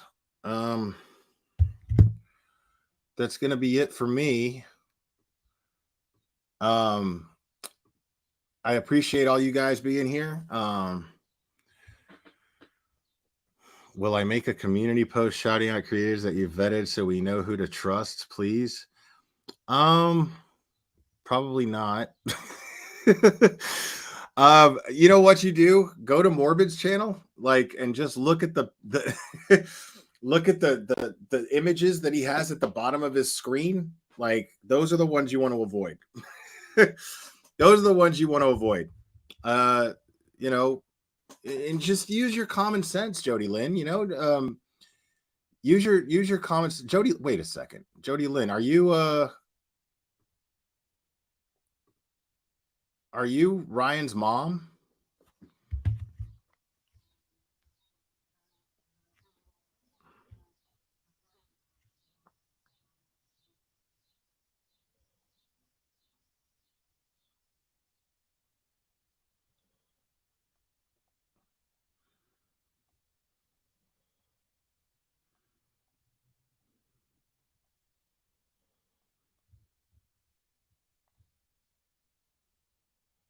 Yeah.